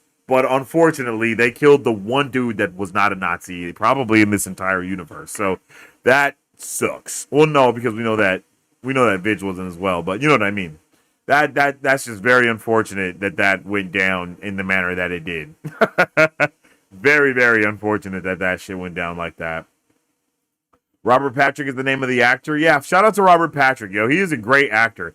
The way that he was able to convey hatred and just being a terrible father in season 1, and then to be able to show the complete mirror effect of that exact character of someone who's kind, loving, understanding, not toxic in any way, shape, or form. Like, I mean, bro, it just takes a good level of just chops to be able to hold that shit down. And he did a fantastic job. I think we can all agree that Robert Patrick did a fantastic job for Augie. Just finished Peacemaker Season 2, Episode 7. Yo, Noah, let me know how you felt about it. I definitely am looking forward to hearing your thoughts. If you guys would like for me to 100% read your chat, you can always send a super chat, and then I will do just that. I'm not going to read every single one. There's a lot of super chats here. I'm going to read a couple of them here and there, but if you want me to deep dive into any questions that you have, for sure, 100%, you can always do that and send a super chat, or you can join the Brovengers and become a Brovenger and help us protect all that is nerdy and awesome. As a member of the YouTube channel, you get access to some of the videos that I post early, as well as a whole bunch of other stuff. Sometimes we do member-only streams and such. And then you can also, if you would like to support us in any other way, you can check out the Patreon. On our Patreon, we always have these videos up, the full stuff that you can see everything in its full goodness. Maybe no audio in some of the episodes, but you'll definitely be able to see everything solid. I was surprised by Augie too. Same, yo. His death was so sad, but it was such a funny Vig moment. Unfortunately, it's just Vigilante being Vigilante, bro. Literally shoot first and ask questions never, bro. And that is exactly what happened. Yo, what's up with the Marvel Cuphead? Hope you're having a good day today, my guy. Where's Blue Beetle? That's funny, yo. Ain't no, I don't know if we're gonna see Blue Beetle. That would be wild. It really makes it feel like Chris was right and he's the worst thing on his own life. Yeah. Yeah, I don't know. I don't know what's up with that. You know, I don't know. I don't know where we end when it comes to Peacemaker. Like, bro, I'm nervous about him. You know what I mean? Like, Peacemaker does not seem to be in the best state of mind currently. John's acting was so freaking insane. Holy shit. Yeah, John Cena did a hell of a job. When he screamed stop, bro, it was like I felt that shit. It was like a little kid saying like leave my brother alone. You know what I mean? Like I felt that on every level, yo. Yep, exactly, Dove Love. Exactly. It just hits you in a different way emotionally hearing him cry out for his brother like that he has already seen die in front of him.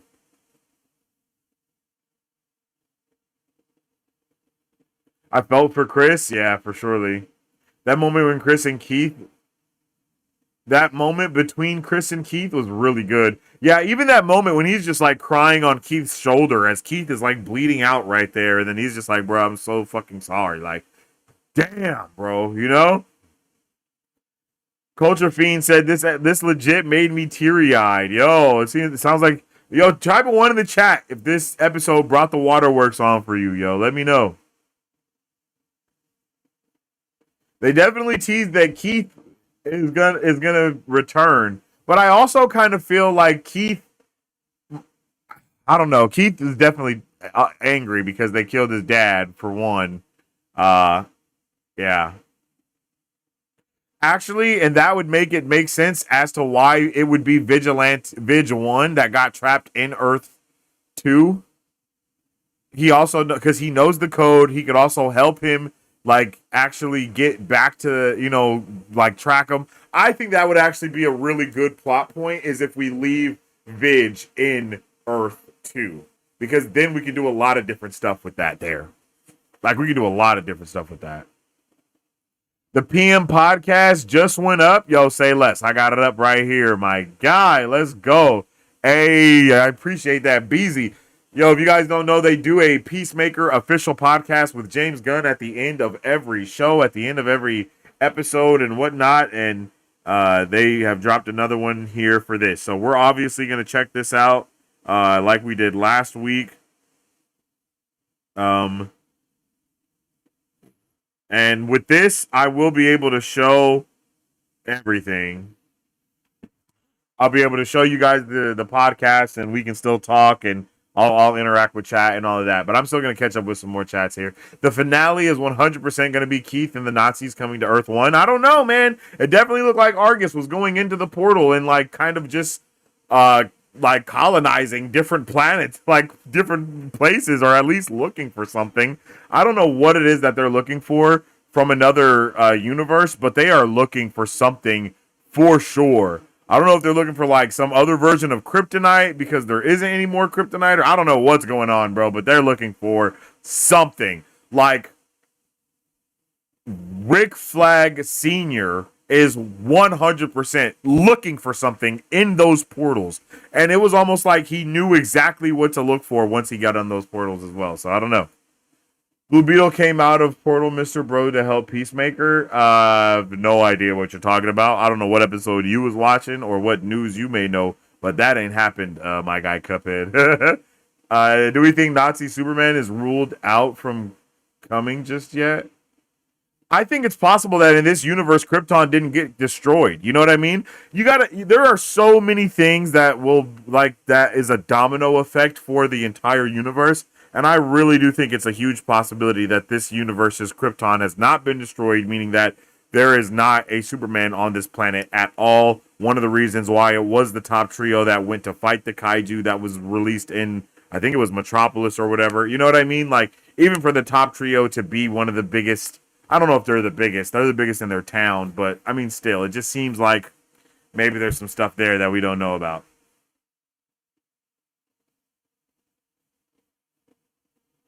If you look at their swords, Earth 1 Vigilante has this sword on his left and has his on the right. Is that true? Hold on, let's check that out real quick.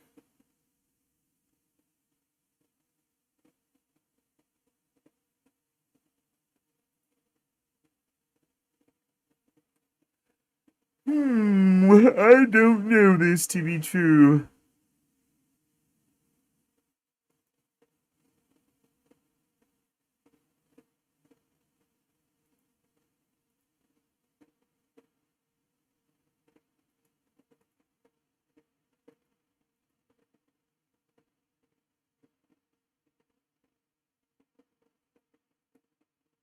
I don't know, my boy. I think you just made that up. Hold on.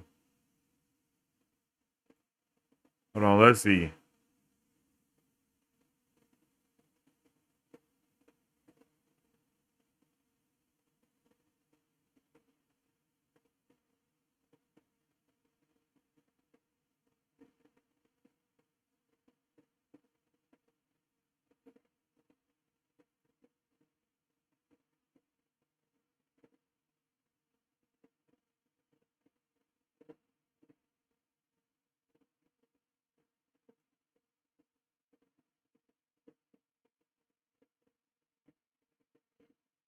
Okay.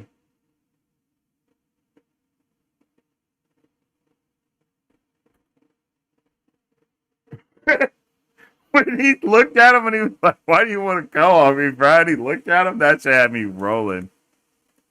I think their swords are facing the same direction.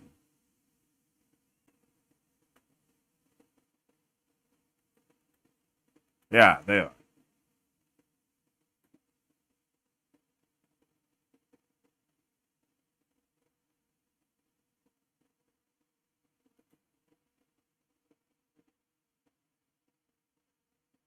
Wait, are they?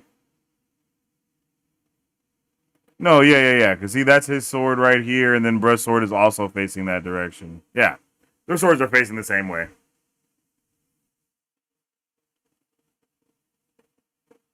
Episode was nuts. It had to be Earth 1 Vidge that made it through, though, right? You can see the bullet graze on his arm when going through. I mean, to be fair, we have no idea what Vidge is what Vidge when they, like, after they go right here. Like, after this point of them talking, we don't know who is who. Hey, this is a good still, actually, for the person who said that their swords are facing the same way. You can clearly see that they are. That I mean, they someone said that their swords weren't facing the same way, but you can clearly see here both of their swords are facing the same way. The only thing, literally, the only thing that is different about these two versions of Vigilante is the type of glasses they wear. One's glasses is gold and the other glasses is silver. Only difference. That's the only difference. Earth X may go down as done for overall. Keith never knew the code for the door before Augie 2 got taken out. Also, wasn't Keith wanted for killing those cops? Oh, that's a good point. No, I don't think Keith was wanted for killing the cops. I'm pretty sure Peacemaker was the one that was wanted. I'm pretty sure the cop was asking about Peacemaker when they got to the house because he was the one that was in August, and then he was the one that was getting chased by police, and then, you know, the last known place that he was seen, all the police died because that's when Augie 2 and Keith 2 pulled up to save Peacemaker. So all they know is that Peacemaker is the bad guy. You know what I mean?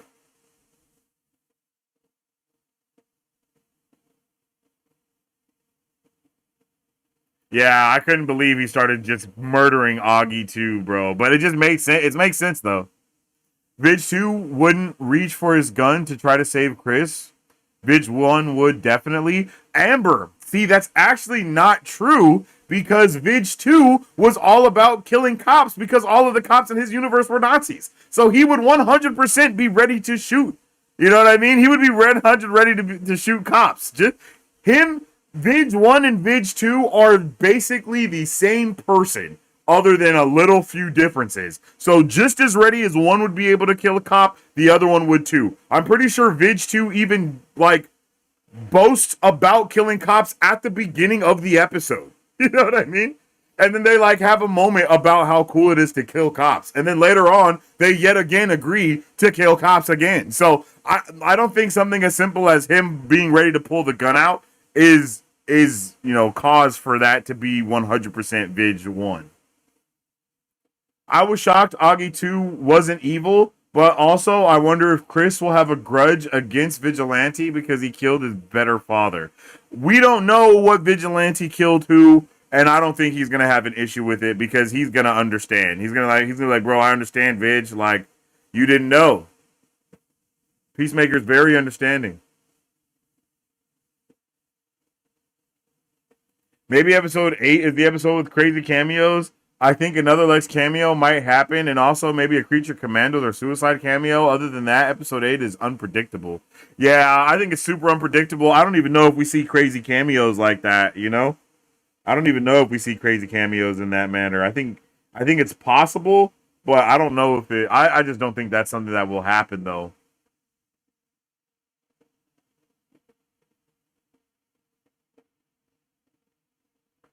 I love how Chris really seemed like he wanted to bring Blue Dragon back into his world, knowing he wasn't a Nazi.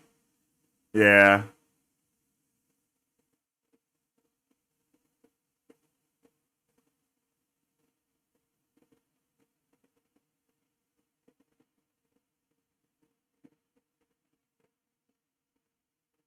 Episodes is too short. Hype is over for me. I don't even know what that means. I don't even know what that means, my guy. That sounds like a sad, sad life to have right there, buddy. The show is a banger, and I know I'll see you next week for the season finale. So, see you then, bud. Let's get into the podcast.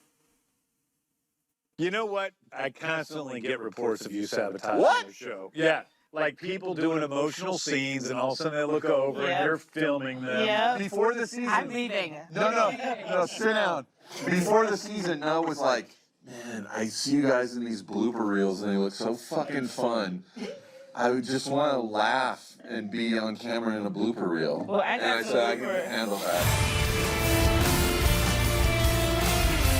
How did Judo Master get into Earth X? Buddy. Are we watching the same show? Judo Master followed Peacemaker in the Welcome portal. to Peacemaker, the official podcast with James Gunn. I'm James Gunn. I'm here with my co-hosts, Jennifer Howland and Steve Agee. Steve Agee. Don't And I'm point eating that Cheeto at me. some meat-flavored Cheetos. That is which are the dry. I'm gonna say that is the delicious. driest ass Sponsor Cheeto I've us, ever seen in my Not life. because of any reason other than we legitimately love your products. Except for I'm the only one that likes the meat-flavored one, but other than that, we love them. Meat All right. flavored Cheetos sounds diabolical, bro. I am Jennifer Holland. I play Amelia Harcourt. I'm Steve Agee. I play John Economos. Today we're diving into season 2, episode 7, titled Like a Keith in the Night. It's directed by Alethea Jones. And joining us around the table today, we've got Danielle Brooks, our lovely Leota Adebayo. Howdy. Joining us again. Thank you for being here. And we have Nup Lee, the flamin' hot Cheetos eating judo master. Ding dong. And as always, we will be giving away spoilers, so if you have not watched the episode yet, go to HBO Max now and do so. Ding dong, bitches. Do you remember any of the other alternate options that James Yeah, bro, had you say I don't other than know. ding dong bitches? Yeah. So that day, James wasn't directing. It was Brad Anderson's This was from episode. season 1. Season 1.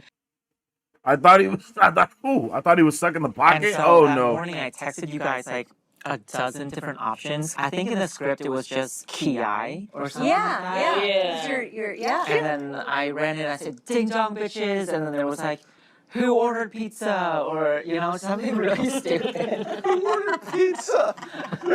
Or like, I remember one, it was like, what happened to the black man? As Martin was on the ground, he had died at this most random thing, so I'm glad. What happened to the black man? I'm glad it was Cuckoo that way. Ka-choo! He might say that in the future. You were just telling me about your heritage. I was asking you what your actual heritage is, and you were saying. Yeah, I am 100% Vietnamese. Both of my parents were Oh, born in Vietnam. I was born in Vietnam and then came to the States Oh, when I was shit. 6 and grew up Oh. in Pennsylvania, surrounded by cornfields and tractors. Y'all didn't ask me where I was from or my background when I know. first came on the show. She's It is black kind from of the South. We thought you were Vietnamese. I just assumed you were 100% Vietnamese. I didn't want to tell the people, though. This is the first time Noah's been here with us, and so what was the process like for you first coming onto Peacemaker? You mean from audition or yeah? So this was this is sort of a crazy story because this happened during sort of the pandemic, and so I at this time was living in LA for about 12 years, and I thought I was gonna move back to Brainiac Philadelphia cameo. and I did see give the up big acting. skull I was tentacle gonna thing. It teach looked very pottery full-time. Brainiac-ish. So by this time I started doing pottery. He's really, really good at a potter. He's a good potterist. He made us some stuff, too. Yeah. What do you call it? A potter. A potterist? The female form of potter. Actually, that sounds a little. Potter. That doesn't sound good. You're not a Harry Potter. Not Harry Potter. No, not So lame. That was a lame joke. Like Peacemaker mugs. Yeah, Pretty for cool. wrap gifts. Yes, they're great. I use them all. Chips and stuff. I make everyone wrap gifts. So I actually, at that point, found a house out there. I was in escrow. A week before I was supposed to sign, I get booked for Peacemaker. Oh my God. And so my You ruined agent- your life. My agent called me, and I was like, after she told me, I was just speechless for like a full minute, like, because in my mind, I had already reconciled that I wasn't gonna do that anymore, you know. So, But I remember you did a video. It was very unusual. Yeah. You did a whole video of like Yeah. kicking people's asses or something. yeah, I sent Oh in shit. my, That's awesome. stunt stuff, like fighting stuff, because Judo Master is such a physical role. So I'd sent all that in first, and then they were like, okay, we need to see you do hand-to-hand combat, because all the stuff I did before was weapon stuff. And so I just gotten my wisdom tooth out when I get this call, and I'm like, okay, yeah, I'll Damn. So I run home. Life of the actor. How was that again? What did you say again? Like, oh yeah, I'm holding my jaw so I can't speak. So You can't say no. right, Yeah, so let us do it. I got it, and so I sent that in, and then they sent me the sides to do it, and I remember at this point I had a little mannequin at my house, and I printed out John's face. I don't know if you saw my audition tape. I did, yeah. So I printed out That's John's why I know about it. I'm not saying it because I heard about it. Rumors. So I printed out John's face on a piece of paper, taped it onto this mannequin, So smart. and was doing all the Judo Master bits around this mannequin with like eating chips and like rubbing it on him. Hey, Bro is a good The judo original master. script. Was he always eating Flamin' Hot Cheetos? Because I remember when he was hiding in the cupboard in that episode, the reason you hear him is because he's eating Yeah. chips behind you. He's eating chips. But they're actually not Flamin' Hot Cheetos because it would be too much of a coincidence that there were Flamin' Hot Right. Cheetos in the cupboard. So he Yeah. found whatever chips were in there. Yeah, He's a snacker. He likes snacking. But do you think, is he like Popeye with spinach where Flamin' Hot Cheetos maybe give him a little bit of strength and power? I think he is someone who maybe likes like a Cheetos the commercial. pain of the flaming hot Cheeto, you know, like just to remind him that he's alive. Wow.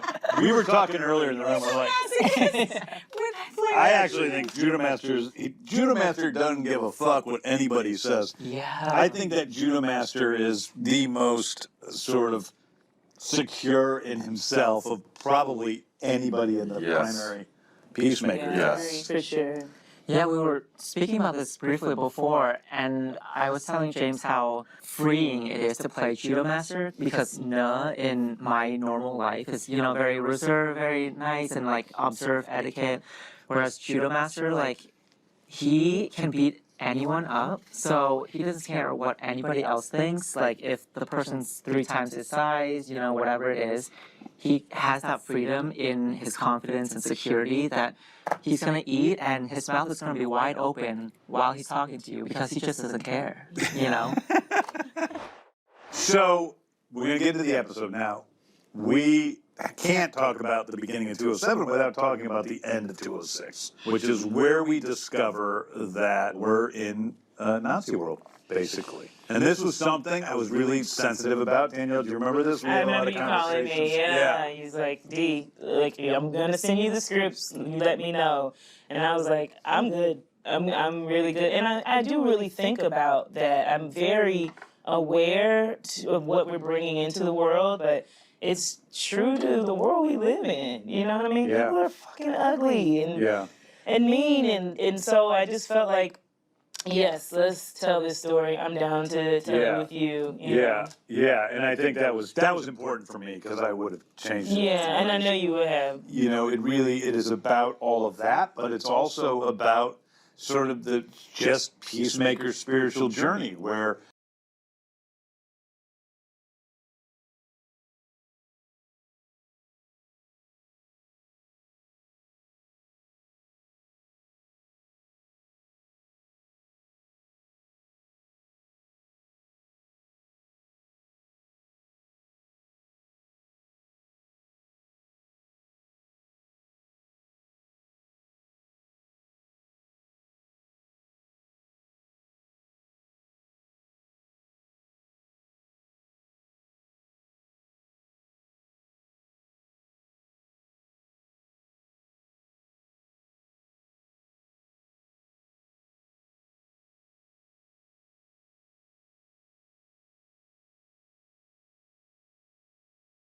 you say to him in episode 4, your character does, of Leota says to him, the grass isn't always greener, basically. This is where God put you. This is where you belong.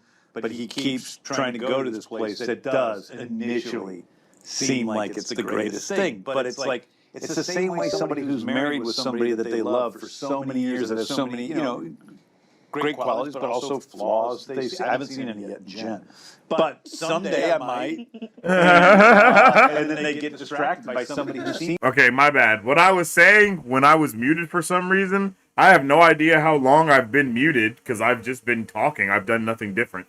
But what I was saying was it's really important to pay attention to what James Gunn and Danielle just were talking about because he said that he sent her the script and then she said she read the script and told him that it was cool. And then he said, that's okay. I needed you to be okay with it because if you weren't, I would have rewrote it or I would have changed it. And then she said, yeah, I know you would have.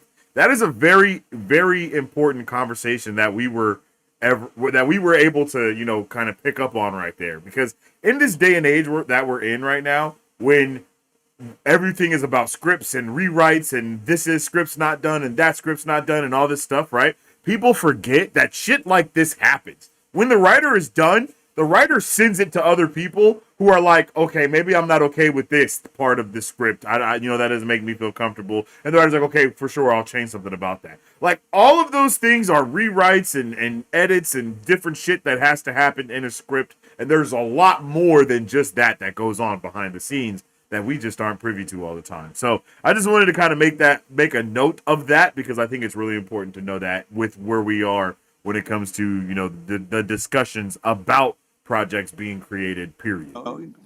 Great qualities, but also flaws. I haven't seen any yet in Jen. But someday I might. And then they get distracted by somebody who seems great after talking with them for 5 hours. And they screw up everything and they have an affair. It's like life is complicated. He hasn't really taken the time to see exactly what this other world is. And that's so true. He just kind of went all in. But he was raised as in a certain way, and he doesn't notice that there aren't any people of color anywhere around him. Which a lot of people don't, though. I mean, a lot of people do not understand there's people that have a different walk of life than they do. You know, I think I have been so fortunate to live in New York, where the worlds are so different. You go to Harlem, you go to Chinatown, you go, upstate, you go to Washington Heights, you're gonna hear some different kind of. The world is so different and beautiful, but there are places like where people. There really ain't no You know what I mean? Where I grew up in St. Louis, Missouri, is an incredibly segregated place, and there are black people there, but it's they live in white people and black people live primarily in different places. And when I grew up, there was like Jen makes fun of me all the time because I always thought there's black people, there's white people, and then everybody else is white. Mexicans are white. I never once in my entire until I was like pretty old, like embarrassingly old. I never thought of a Latino or a Latina as a person of color, just that they were white. And in fact, there were so few Asians in St. Louis. It was like.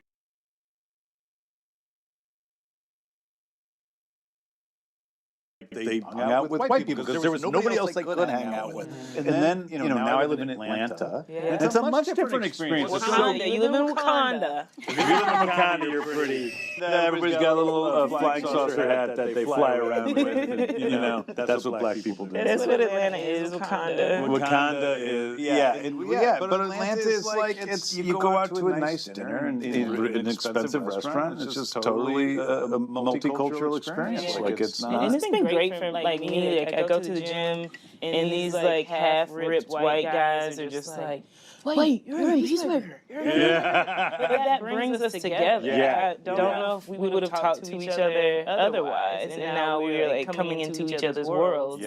I just love that about what we do. I lived in a gated community for a while in Atlanta. I was the only white person in my gated community. And there's no difference in this gated community from any other gated community in America, except for one thing in the houses. Do you know what it was? What? They all had a barbershop. Or what do you call it? Yes. Yeah. They all did. And that's not in, you go into a gated community in St. Louis and the houses are exactly the same except for that. There's wrapping, what do you call them, wrapping rooms? In the South, they often have like a gift wrapping room. A room for gifts? That's some southern stuff. That's some southern crazy shit, but we have lived in houses with wrapping rooms. Ours did too, we got rid of it immediately. Because what are you going to do? I wrap once a year. These are women who they just are stay-at-home moms and they make really cool things all day long. It's a craft. It's a craft room, but who crafts all day? Southern women. Steve A.G. I would love a room like that. You would? Yes. Here's why. So like when you're going through your life, you're like, oh, maybe this person will love this gift, so I buy it, and then I want to store it in this room until it's their birthday or Christmas or whatever, and then give it to them. I like that. He's a lot more thoughtful than all of us. Oh, he's very thoughtful.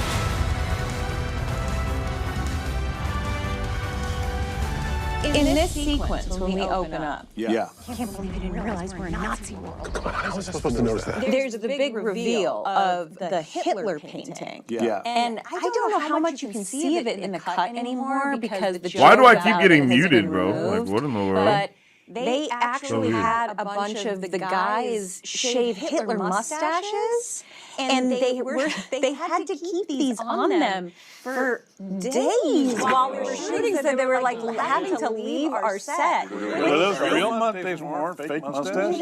These dudes actually We're doing a had to- Charlie Chaplin movie. They had to shave their faces. They were waddling down the street just so people didn't think they were doing this. Your favorite. Yeah, because originally that's it was a brutal. 3D Harkness as the Peacemaker. You don't notice all the Mein Kampf, on every desk, copies of Mein Kampf on every desk, and he says, well, I don't read books. And then she points to these guys saying there's a cop here. What about all those stupid little mustaches? The lame little mustaches. There's all these guys with Hitler mustaches. And they cut to all these guys. And then she goes, what about the giant fucking Hitler mural? And that was the funny I think a 3D is actually solid. The lame little mustaches looked too cartoony for me, so I thought it didn't look. I understand. It looked staged. Those poor guys are going to be. I'm sorry. So sad. And it got cut. Well, let's give a special thank you to the little Hitler mustache boys.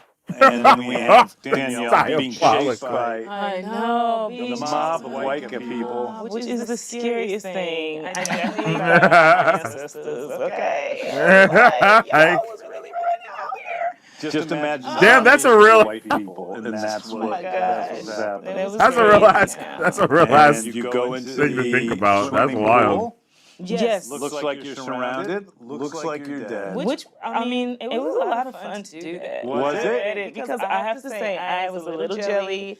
I had a little FOMO that Adebayo didn't get to meet herself in the alternate universe. I know. So, Oh, that's really I had true, the huh? cool scene, and then this one caught me. Hey, that's so true, huh? Yeah, you were surprised Yeah, to see I was Master there. really excited to have a scene with Danielle because we barely got a chance to Yeah, in the first interact in season. season 1. So when I read it, I'm like, oh, this is gonna be so fun. Behind the scenes, Danielle is so funny. She always makes me laugh. So I was excited to get a chance to. Yeah. He was really excited because I got a text that day saying, you should come by set. We're electrocuting racists in the pool.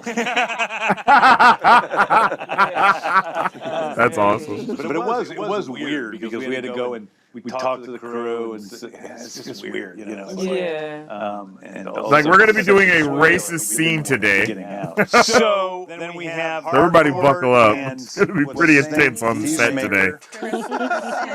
AKA Peacemaker. Yeah, we're riding on the motorcycle. Escaping, we have Keith and Augie dealing with the tied-up Economos, who is his ultimate cowardly self. Nothing I said was true. You didn't make anything up. Like a human lie detector. And then we have Even trying to sell it. Like, he didn't even try to sell what was happening. That's the one thing that be killing me about Economist is like he's just going in, you know? Like, wow. And Adebayo in the safe house, Yes. which he's picked because there's the most snacks. Most snacks, yeah. That night was one of the latest nights that we were working.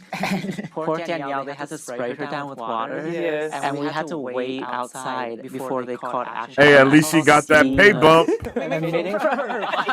But then, like, I feel like they had a bunch of ACs blasting in the room to keep it cool, but it made me really, really cold. Yeah. Also, wet is hard to control. It's hard to control.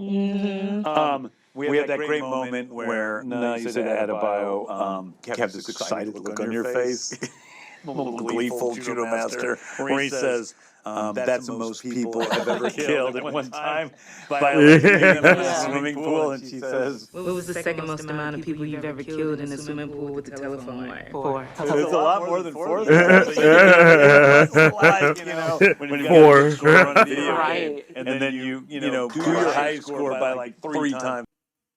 Am I But also tripping? my question is, like, I'm sure he doesn't get a chance to 3 times the good score on a video, more than 4 this time. Amount of people you've ever killed in a swimming pool with a telephone wire? 4. It's a lot more than 4 this time. So you did it. Maybe I'm tripping. Never mind. When you've got a good score on a video game, and then you do your high score by like 3 times as much. But also my question is, like, I'm sure he doesn't get a chance to interact with a lot of people, so just having someone ask him these questions It's a brag, dude. excited about. Yeah. Because, like, in his mind, he's like, okay, I killed maybe 15 this time. So, like, I'm waiting for someone to ask me next time. Yeah, that's funny. I'm getting ready for the next question. Intimate situation where you play a nice game of Scrabble. Shout out to Kendrick Lamar. And you have a unique bonding experience. She's the 2 black. minorities I was not expecting that. Yeah. Her actual, I didn't expect her to be like blackity black. Like, Basically, she got her nails done, hair done. Talks about being She got the hoop earrings. Yeah, that's a nice She moment. pulled up, I yo. would have known you was this cool. I never would have tasered you. We have Vigilante 2 and Vigilante 1. Kellen was the stand-in actor for Vigilante 2, and so the way we shot that was with the two of them, and then we'd shoot it again on the other side. Ever since the Nazis won World War II. Whoa! What? The Nazis won World War II here? Yes. That's the craziest thing I've heard since I found out Tyrion is an H on the end. But the back and forth was so good, and Kellen was so good at like really getting the beats in, and you see how important it is to have an actor off screen. So even though we eventually filled it with Freddie, Kellen was doing everything as Freddie was. He was so good in these scenes. We were laughing so much on set just at Freddie and Kellen. I enjoyed working with him too. Oh yeah, he's a nice guy. Yeah. And so it was great. We learned that there are black people that are in some sort of camps of some type where they're forced to work for everyone else in the world. And I got out. And they think you got out. Quotes, yeah. So that's where Keith thinks you came from.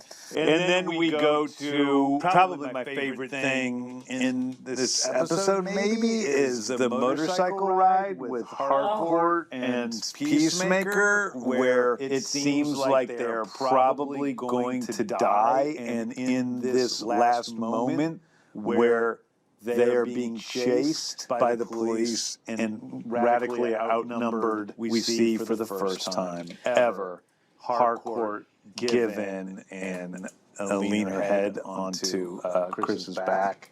And Chris takes her hand and he takes his hand, squeezes it, and you see that look on John's face that is like incredible. He is such a good actor, bro. John Cena is just wow. Whatever he does. What's up, Margaret? This season, I mean, the depth of his work is pretty impressive. Yeah. He really has like just grown so much as an artist and as an actor. Like, you're like, I don't know which one of you all went to Juilliard. Everybody knows it is me. But I mean, I thought so. That means something. If you had said this 2 years ago, wouldn't have meant jack. Now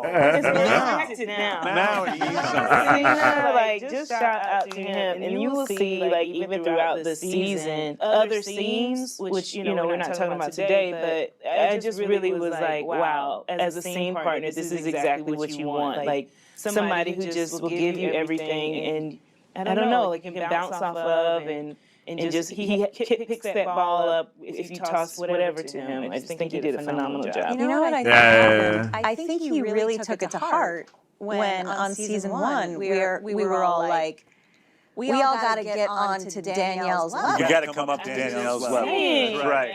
We did say that even before you were an Academy Award nominee. We knew it was going to. It was a amount of time. It was really just. John does not say no to it. You got nominated.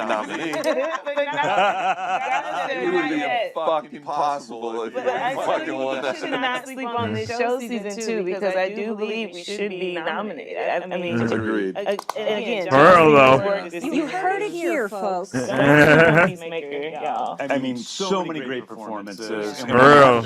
I ain't gonna lie, everybody was on like an all-time high. Next episode is some of Danielle's best work in anything ever. She's incredible, and Freddie's work throughout. Jen, last episode, that stuff seen with you and John at the table, some of my favorite stuff ever. Right, everybody was literally. But Steve, he needs to come up to everybody else's level. That's impossible.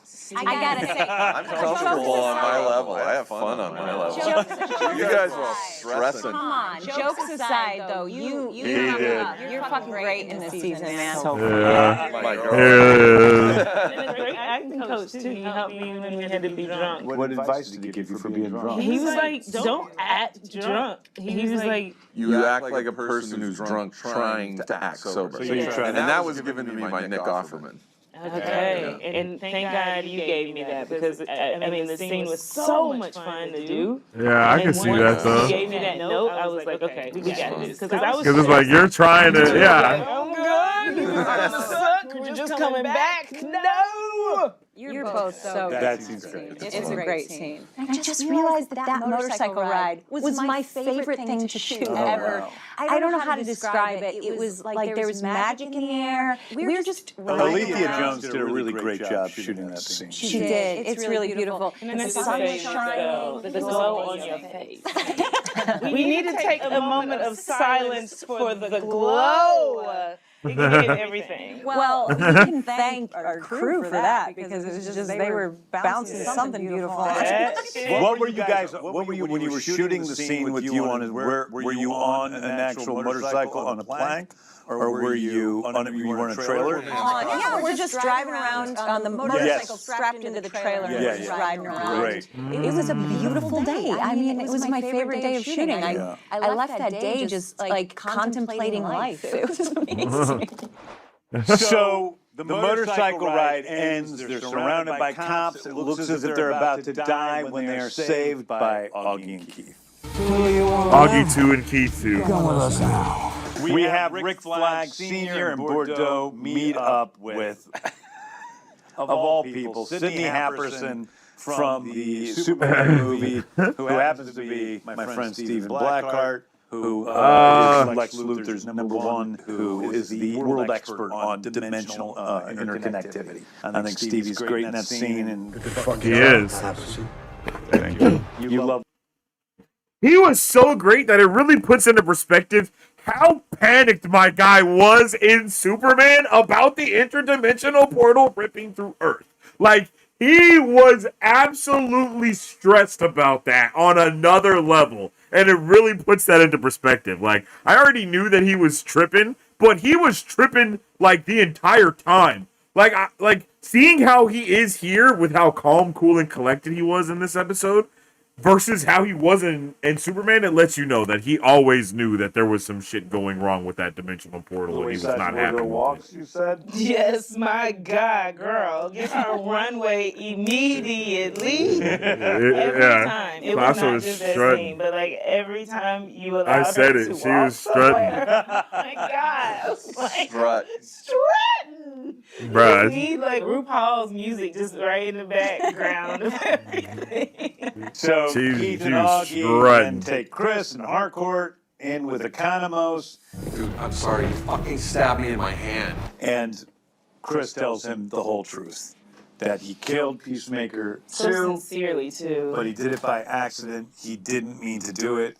It doesn't seem to matter to Keith, which has got to be heartbreaking for him. At the point when they're getting somewhere, there's a knock at the door, and we see our old friend Larry Fitzgibbon, probably the only white cast member that we have from the main cast that could still be alive in Earth 2, because obviously Song isn't there, at least not working on the police force, and Myrn isn't there. I did at one point write a big plot line for Myrn, and just where he was sort of like He was a Sons of Liberty guy. he was a Sons of Liberty. That He was a actually hero. makes so He much was like, sense. whereas Myrn on our planet was like the worst guy in the world before he became a butterfly.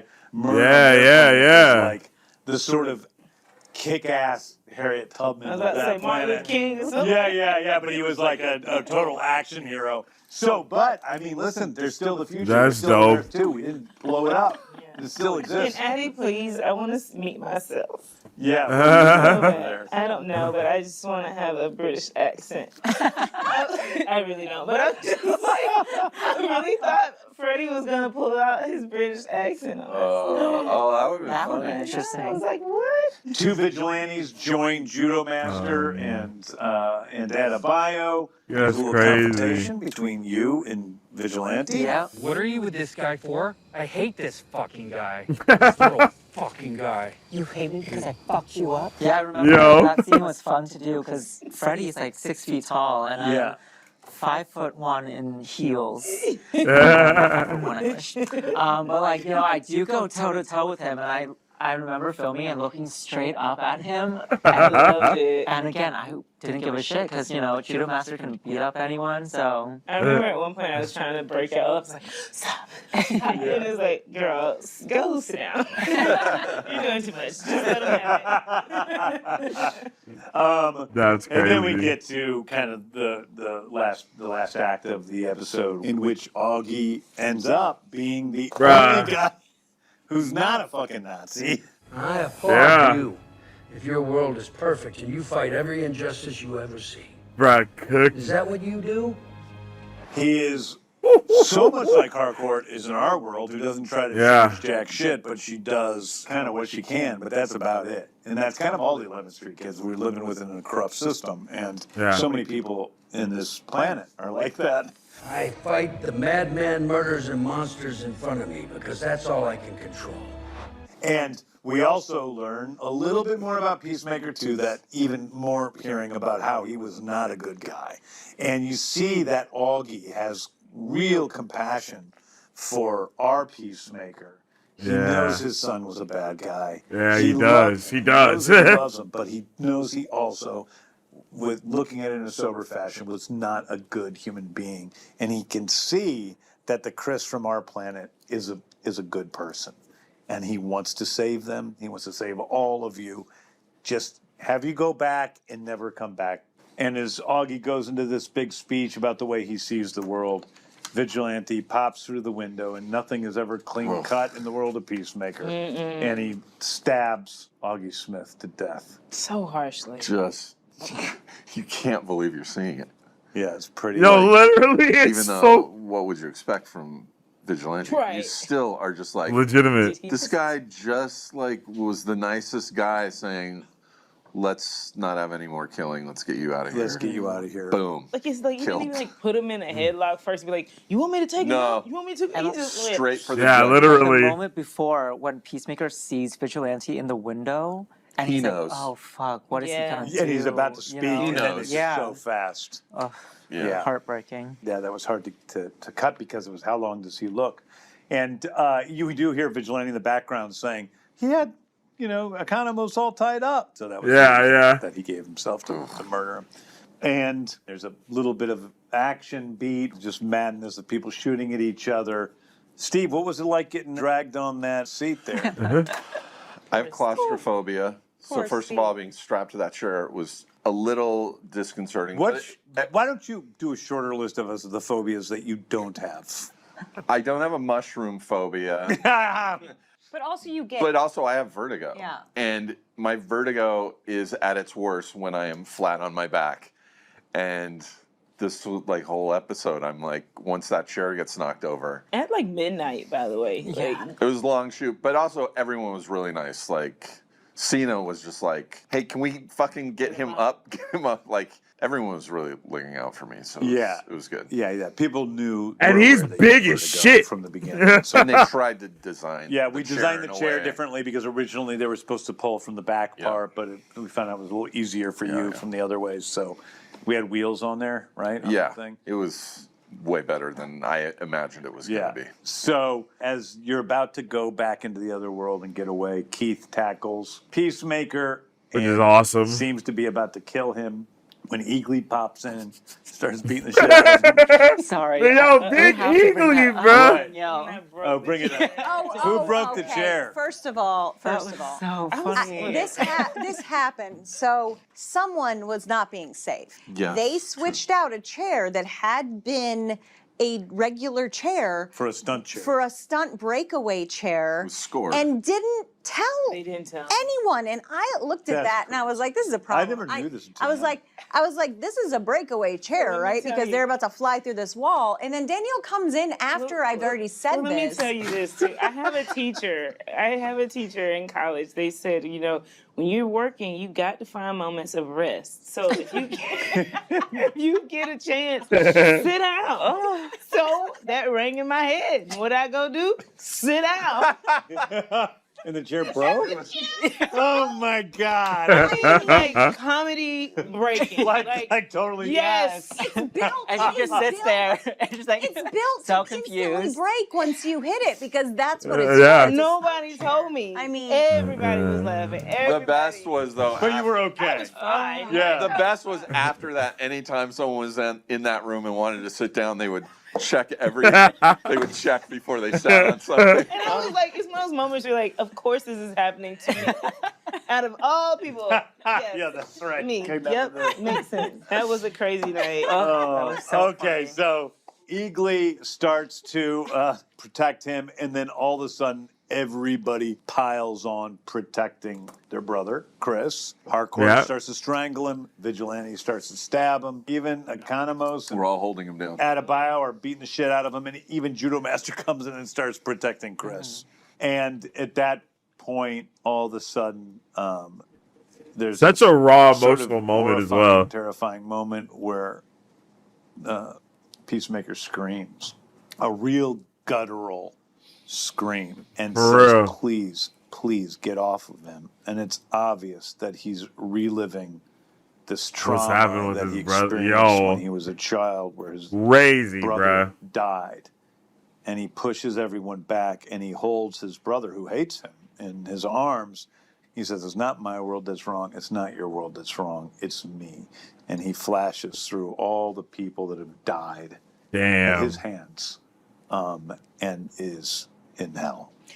What made you want to do the episode, or gave you the idea of kind of the grass is greener on the other side and going into these worlds? What gave you that?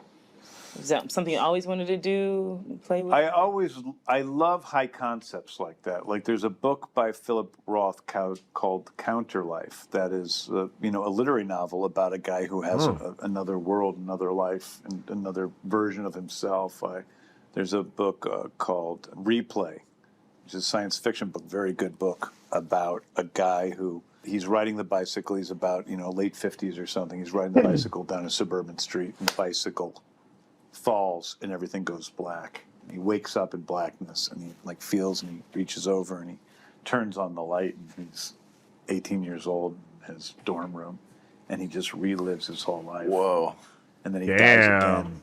Same place? And ends up in the same place, and he kind of keeps reliving his life, and you see shit. it's That a sounds cool awesome, novel. It's actually. also kind of painful because he was in a bad place with his marriage, or he was divorced or something, and then he has a child, but he chooses not to marry the woman in the second life, which means he's saying no to his child existing.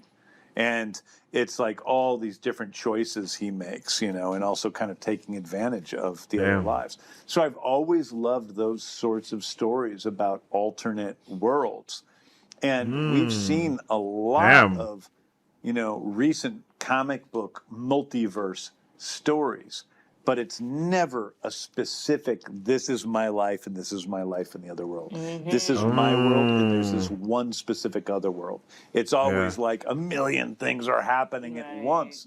But to me, that's not the fun thing about that premise. The fun thing is, when we walk in and we see Hannah Rocks is spelled with 2 X's instead of CKS. But I also thought it was a great way, the innate sadness that we feel in the first episode, the immediate sadness that we feel when we see his brother, who we know the death of his brother has driven all of his choices in a pretty unhealthy way. And when that's he so sees true. his brother alive there for the first time, the emotion of all of that just seemed to be a really good engine for a series of television. And it seemed to be a way to have the show continue to be a science fiction show in the same way it is in season 1, but it's not the same. It's not like the horror science fiction. It's this magical science fiction that's more psychological in its space, more overtly psychological. Yeah, I loved it when I read it.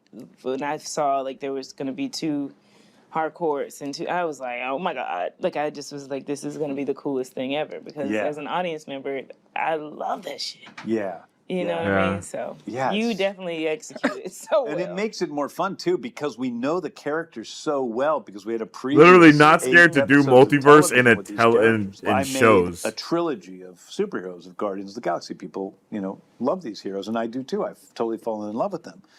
Peacemaker, it's 2 seasons, 8 episodes apiece. That's a lot longer.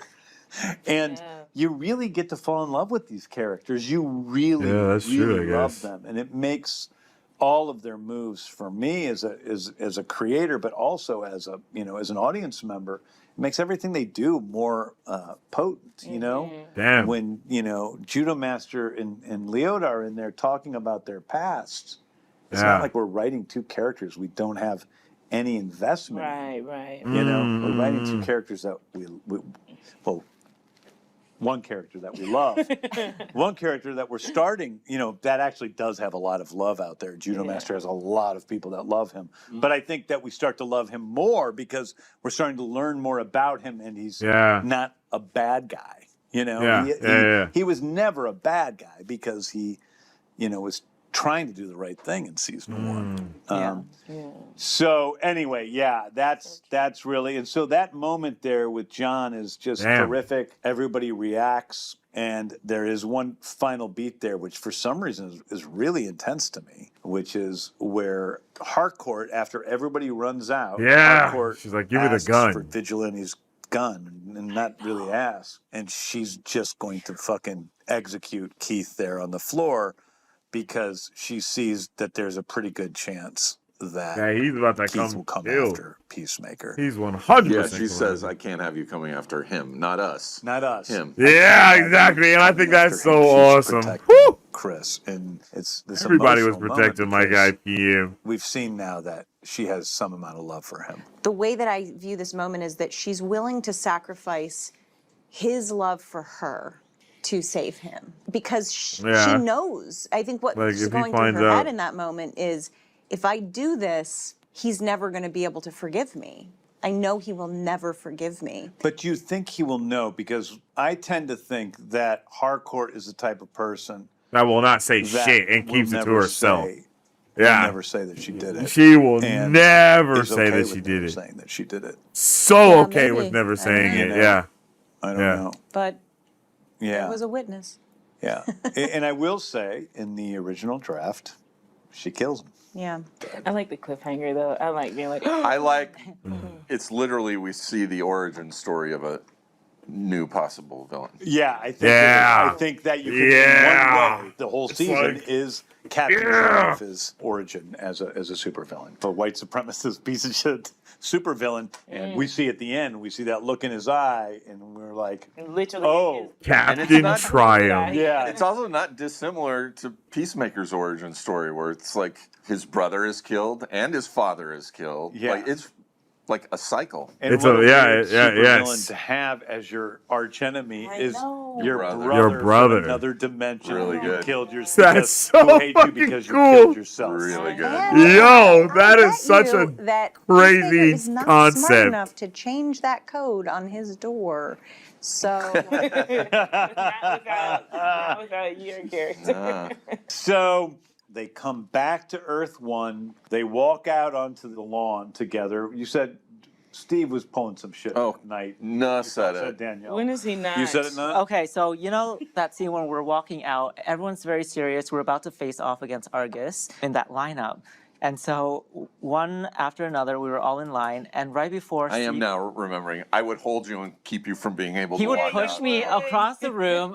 I would scurry back. because they wanted a specific sort of like rhythm of how we would land on our marks. Yeah. And then Steve would like crack jokes, and everyone's like trying their hardest not to laugh, and like stone face walking To be out. fair, it was a fucking long night. This was so late at night, and everyone was fucking upset. I'm getting that this is a pattern here. Trying to fucking get some levity. Yeah, sorry, your life is so hard. Not mine. I was totally fine. Noah was fucking like, can you believe we're here this fucking late? Yeah, he's furious. This is That's like- right. Danielle was that sounds like no. Right, and Danielle's that's what like, prompted him to that push sounds me. like, yeah. Danielle's like, I should have been a fucking doctor. What am I fucking doing here? You know what? But I mean, it is another. I constantly get reports of you sabotaging What? your show. Yeah. I constantly get reports about you, like people doing emotional scenes, and all of a sudden they look over and you're filming them. Yeah. No, And I think now Day one. You remember the last day that I shot with you, we were doing the van. Yeah. And the camera was behind Steve's head onto me. Yeah. And I was doing the lines, and Steve was like scrunching his face. Yeah. And I was like, Steve. And I broke, and then we had to redo it because that's what Steve was doing. I got him back. It was What? Monday. Poor Nut comes. He doesn't get to spend that much time with us. You know, he's becoming a more important part of the Teammaker. No. And you're trying to sabotage Before his the performance season. so that you look good. Before the season. I'm leaving. Before the season, Noah was like, man, I That's see you guys in crazy. these blooper reels, and they look so fucking fun. I would just want to laugh and be on camera in a blooper reel. Well, and I said I can handle that. Of you messing up your line. Oh, You remember boy. that? Oh, yeah. I got Episode your 1 of season ass. 2. That's right. I got you in a hotel. Deservedly so. And I got you back. And we should really share this. Oh, yes. Because It's true. I have never seen someone mess up a line so many times in a row. Like, just couldn't say it. What was the line? He's explaining I'm marital radar. I'm explaining marital radar. And a couple months ago, marital radar picked up an anomalous signal coming from his house. And I had That is for a weeks, hard sentence, when though. I had downtime was because this is a big chunk of technical dialogue. It's like 3 sentences. No, of very technical shit that doesn't even exist. So it's like memorizing gibberish. And I was pretty good. And then we show up on set and I fuck it up the first time. And that was just like done. I also couldn't apologize to James enough. I was like, I'm so fucking sorry. I drove home texting him. I was like, James, I'm so fucking sorry about this. So I'll get your revenge on a future podcast. That's Where I mock you true. for it. But he was also... But Danielle was filming you in that She was scene? filming. Oh, she was filming and laughing, and it was like such sweet revenge from what he did to her episode 1, season 1. That's fine. I deserve it. But James knew I was fucking so embarrassed that, like, as soon as he had a cut of just that scene, he sent it to me. It all ended up okay. Also, coincidentally, earlier in that speech is the word surveillance. And I told you the story of my worst audition was for a producer session. I would walk into a room full of writers, director, producers. It's a callback. The word surveillance appears like 20 times in this audition. And I fucking was way off book for this. And my first sentence out of the line is, have you guys seen the surveillance vid? No. Sorry. Can I take, they're like, yeah. Have you guys seen the surveillance? Have you guys seen it? And they're like, just go on. It's okay. And that word is through the whole thing. Every time I came to it, I said surveillance. Damn. To the point where peripherally, I see fucking shoulders of everyone watching me laughing. And I finish, I go, I'm sorry. Thank you. That's happened to me. I walk out. I walked out too. I walk out the door, close the door, and as loud as I can, I yell, surveillance! Oh. And my whole walk to the car, I'm going, surveillance, surveillance, surveillance. And I get to this fucking scene, and the word surveillance is in it. Oh my and God. that might be what fucking set me Trauma of up. that word for you is deep. When did you walk out? This was a Broadway insane. show, and I was auditioning. Same thing, suits just lined up. That's Didn't tell me, crazy. just call back. And same thing, I just could not remember any of the lines. I couldn't even when we did the music. I was so sharp. Like the girl was just fumbling, trying to make jokes to get through it. And I walked out to her and said, "I'm sorry, this is not my best work. I'm sorry," and I left. And everybody I don't know if they laughed at me, but were laughing at me. everybody wrote me like the sweetest notes. The director, the casting, they wrote me the notes. It was like, "You're good, Danielle. This is," because it was early in my career too. It was just like, I've had times when actors have just totally messed up and you know, and it just happens sometimes. I texted my agent on the way home, and I said, you're going to get some feedback. And everything they say is absolutely true. You know, Chris Pratt did Everything the screen they test say for is Guardians true. of the Galaxy after I had already auditioned him. I loved him in the role. He was perfect in his audition. And then he did the screen test when really my only job there is I'm directing him so that I can take show the film in a theater to everybody at Marvel and Disney and say, this is a guy I want to hire. That's my only job, is to get him, because I know he's the right guy. Oh my God, he was just hurting. He talks about it today because I went behind the scenes. We actually built the whole set and everything. I went behind the scenes so to with him, and I Michael? was like, this isn't good. It happens You got to get it right, man. It's like I don't know what to say in that case. Like Yeah. I'm trying to be a good director. Like I see other people. Sometimes actors get in their heads, and one of the things I say to them sometimes is, and this is different from this, is This is going to sound more callous than it's going to is. sound more callous than it is for sure. I say your feelings don't matter.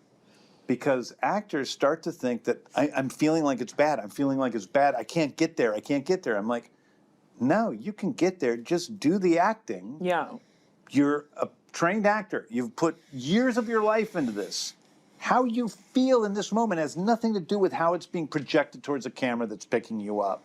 So how you feel has nothing to do with that. 100% applies to what my thing is. Yeah, does it? For Yeah. sure. Yeah, I mean, it's like because you're one of my best friends, but when we're working, you're almost more like a father figure, and I fucking never want to let you down. Right. Yeah. And so that was like, oh my God, I am going to fuck this line up again. So even after we finish a take and we're about to do another, you'll be talking to me or you're talking, and in my head, I'm not even listening. I'm just saying the line over and over in my head. Yeah. Because our brains do that. Like it's like you can tell yourself it's not my feelings, not the, but your brain is telling you otherwise. It's just telling you. I know, but it's okay but that's also okay.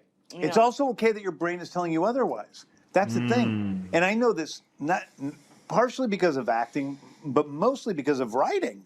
It's like I sit down and some days I'm like, everything's magic. It feels great, you know? Other days I sit down and I'm like, I fucking suck. This sucks. Oh my God, this is fucking terrible. The screenplay is going to suck. Yeah. I understand what he's saying. It's a good I have found that those things don't really matter that much. Yeah. Sometimes I go and I read the stuff that I wrote when I was telling myself I was awesome, and I'm like, this is shit. But and then other days I read stuff that the was... difference, though, James, is that you can toss that away. Nobody ever has to see those things that you didn't like. When you're on that TV, No, but a lot of times we have no control. But a lot of times it's better when I'm talking shit to myself, because it doesn't. I mean, yes, because you a lot push of times yourself in a there's a different correlation between how you feel and how it comes off. But a lot of times it really doesn't make that big a difference. And how many stories do you know about actors who went to auditions, thought that they bombed terribly, went home so many sobbing, and then that They was get the their call magic back, hour. Yeah, I think that's how I booked the show. Was I was ready to give up acting. This was my final audition before quitting, you know? And so I just had fun and I didn't care at that point. And so we were talking about this before. It was that point of complete surrender of there's no pretension, there's no guard, like let's just do it. Damn, bro's about to give up acting before becoming judo master. That's crazy. And taken off. He hands over the. We see Judo Master. He hands over the case. Go back to the dark side after being with the light side for a few moments. Yeah. It's weird because I don't look at it as like a double cross. It's almost like a double agent who's like. I look at it like, it's better for us if he's in their good graces. I also don't. to do that also, in that like moment. he's saving himself, and Yeah. in addition, he does the fucking right thing in a moment, which is really beautiful. I find it touching. When Frank says to Judo Master, your take on it, Rip? And he says, yeah. And so that means that you're allowing everyone like you're else sticking up for Peacemaker, and It was one of the late night shoots, and we were there for a while. And I remember looking at each one of your faces because it felt like I sort of betrayed Adebayo, you know. And I look over at Chris, and he's telling so much with his face. Yeah, he's John like, did such a bro, great job with that. yo, for real. Felt he's like, attached it's to him, okay, and I wanna bro. save him, but yet the best way to save him was agreeing to this. Yeah. I also Damn, love that's moments wild. in which Eagly just thinks he's a part of the group. He's just Eagly in Eagly's brain. I'm just another guy. The group walks up and they're standing facing against sort of the bad guy group, and they're what I'm calling the Argus agents, and they're facing each other. And one of the guys is Eagly standing in that line. It's so funny. Yeah, anyway, so we're going to see next episode. Oh my gosh, next episode I will say is definitely. I can guarantee it's the craziest, wildest, most insane, and wonderful episode of Peacemaker we've ever produced. True. Yeah. So I can't wait for people to see it. Oh, I'm ready. And now, Peace Thoughts. Welcome back to another edition of Peace Thoughts, where I share my unfiltered thoughts on moments throughout the series. The gang goes in, tries to bring Chris back, and the plan fails. We learn a lot about the universe, and everybody ends up back at Blue Dragon's house, Robert Patrick. Robert's character, Augie, has the wherewithal and the Augie too. intelligence and the wisdom to gather everybody up to get to the truth. And Keith, my brother, you see him become unraveled. And you Yeah. have one character who's hell-bent on this will fix it. They fucking killed him! And one wise character who is like, nothing changes it. So let's do right in this moment. Revenge isn't gonna bring your brother back. Peacemaker's always wanted love in his life. He's always wanted a father. He now Nothing has will a change. dad who's virtuous and a dad who loves him and a dad who in the moment of question does the fucking right thing. And when is called out by Harcourt, Robert delivers an incredible monologue about like, dude, sometimes shit is bigger than one person. And as one person, I do the best I can every day to do what I can and do as good as I can. What do you do?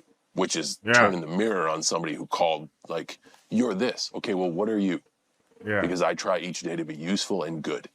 Do you do the same to the person who can't talk about their emotions, whose life is a fucking train wreck, who goes into bars to get like it's super on so many levels. And then of course, poor fucking vigilante doesn't know what's going on, sees the white dragon costume and does what he should do. Like, this guy's bad for my best friend. I gotta fucking look out for him. Chris finally everybody has is so lucky, a taste of something, and it's taken away from him, and he has to watch his dad die again. And then they go into the study to go back into the other universe, and he pretty much watches his brother die in front of him again. And this is where the idea forms of like, the one common thread in all of this tragedy is me, and I'm the person who's keeping these people from living their best lives. I got to get the fuck out of here. Like, I fucked up 2 worlds now. It wasn't the world I was in. It wasn't the conditions I was born in. It wasn't the environment. It I was fucked me. up 2 worlds That's it for now. this episode's Peace Thoughts. Back to you, James, Jen, and Steve. That's crazy. That is such a bro. What a banger episode right there, yo. Honestly, I really like this show so much, and I cannot wait for next week when we partake in the season finale. So I hope you guys are ready for it, because I know I am. Like Michael said, Chris has to get out of prison in the season finale. Are we likely to see Keith come back? And then maybe Judo Master will help the 11th Street Kids in the season finale. Yeah, I think everybody will probably lock back in. I don't know about Keith showing up again just yet. If he does show up, maybe it's in the season. I mean, yeah, it's possible in the season finale we see that happen. But I just don't know what's going to be going on with this character specifically. So, but I'm ready to check it out and see what does happen next. So.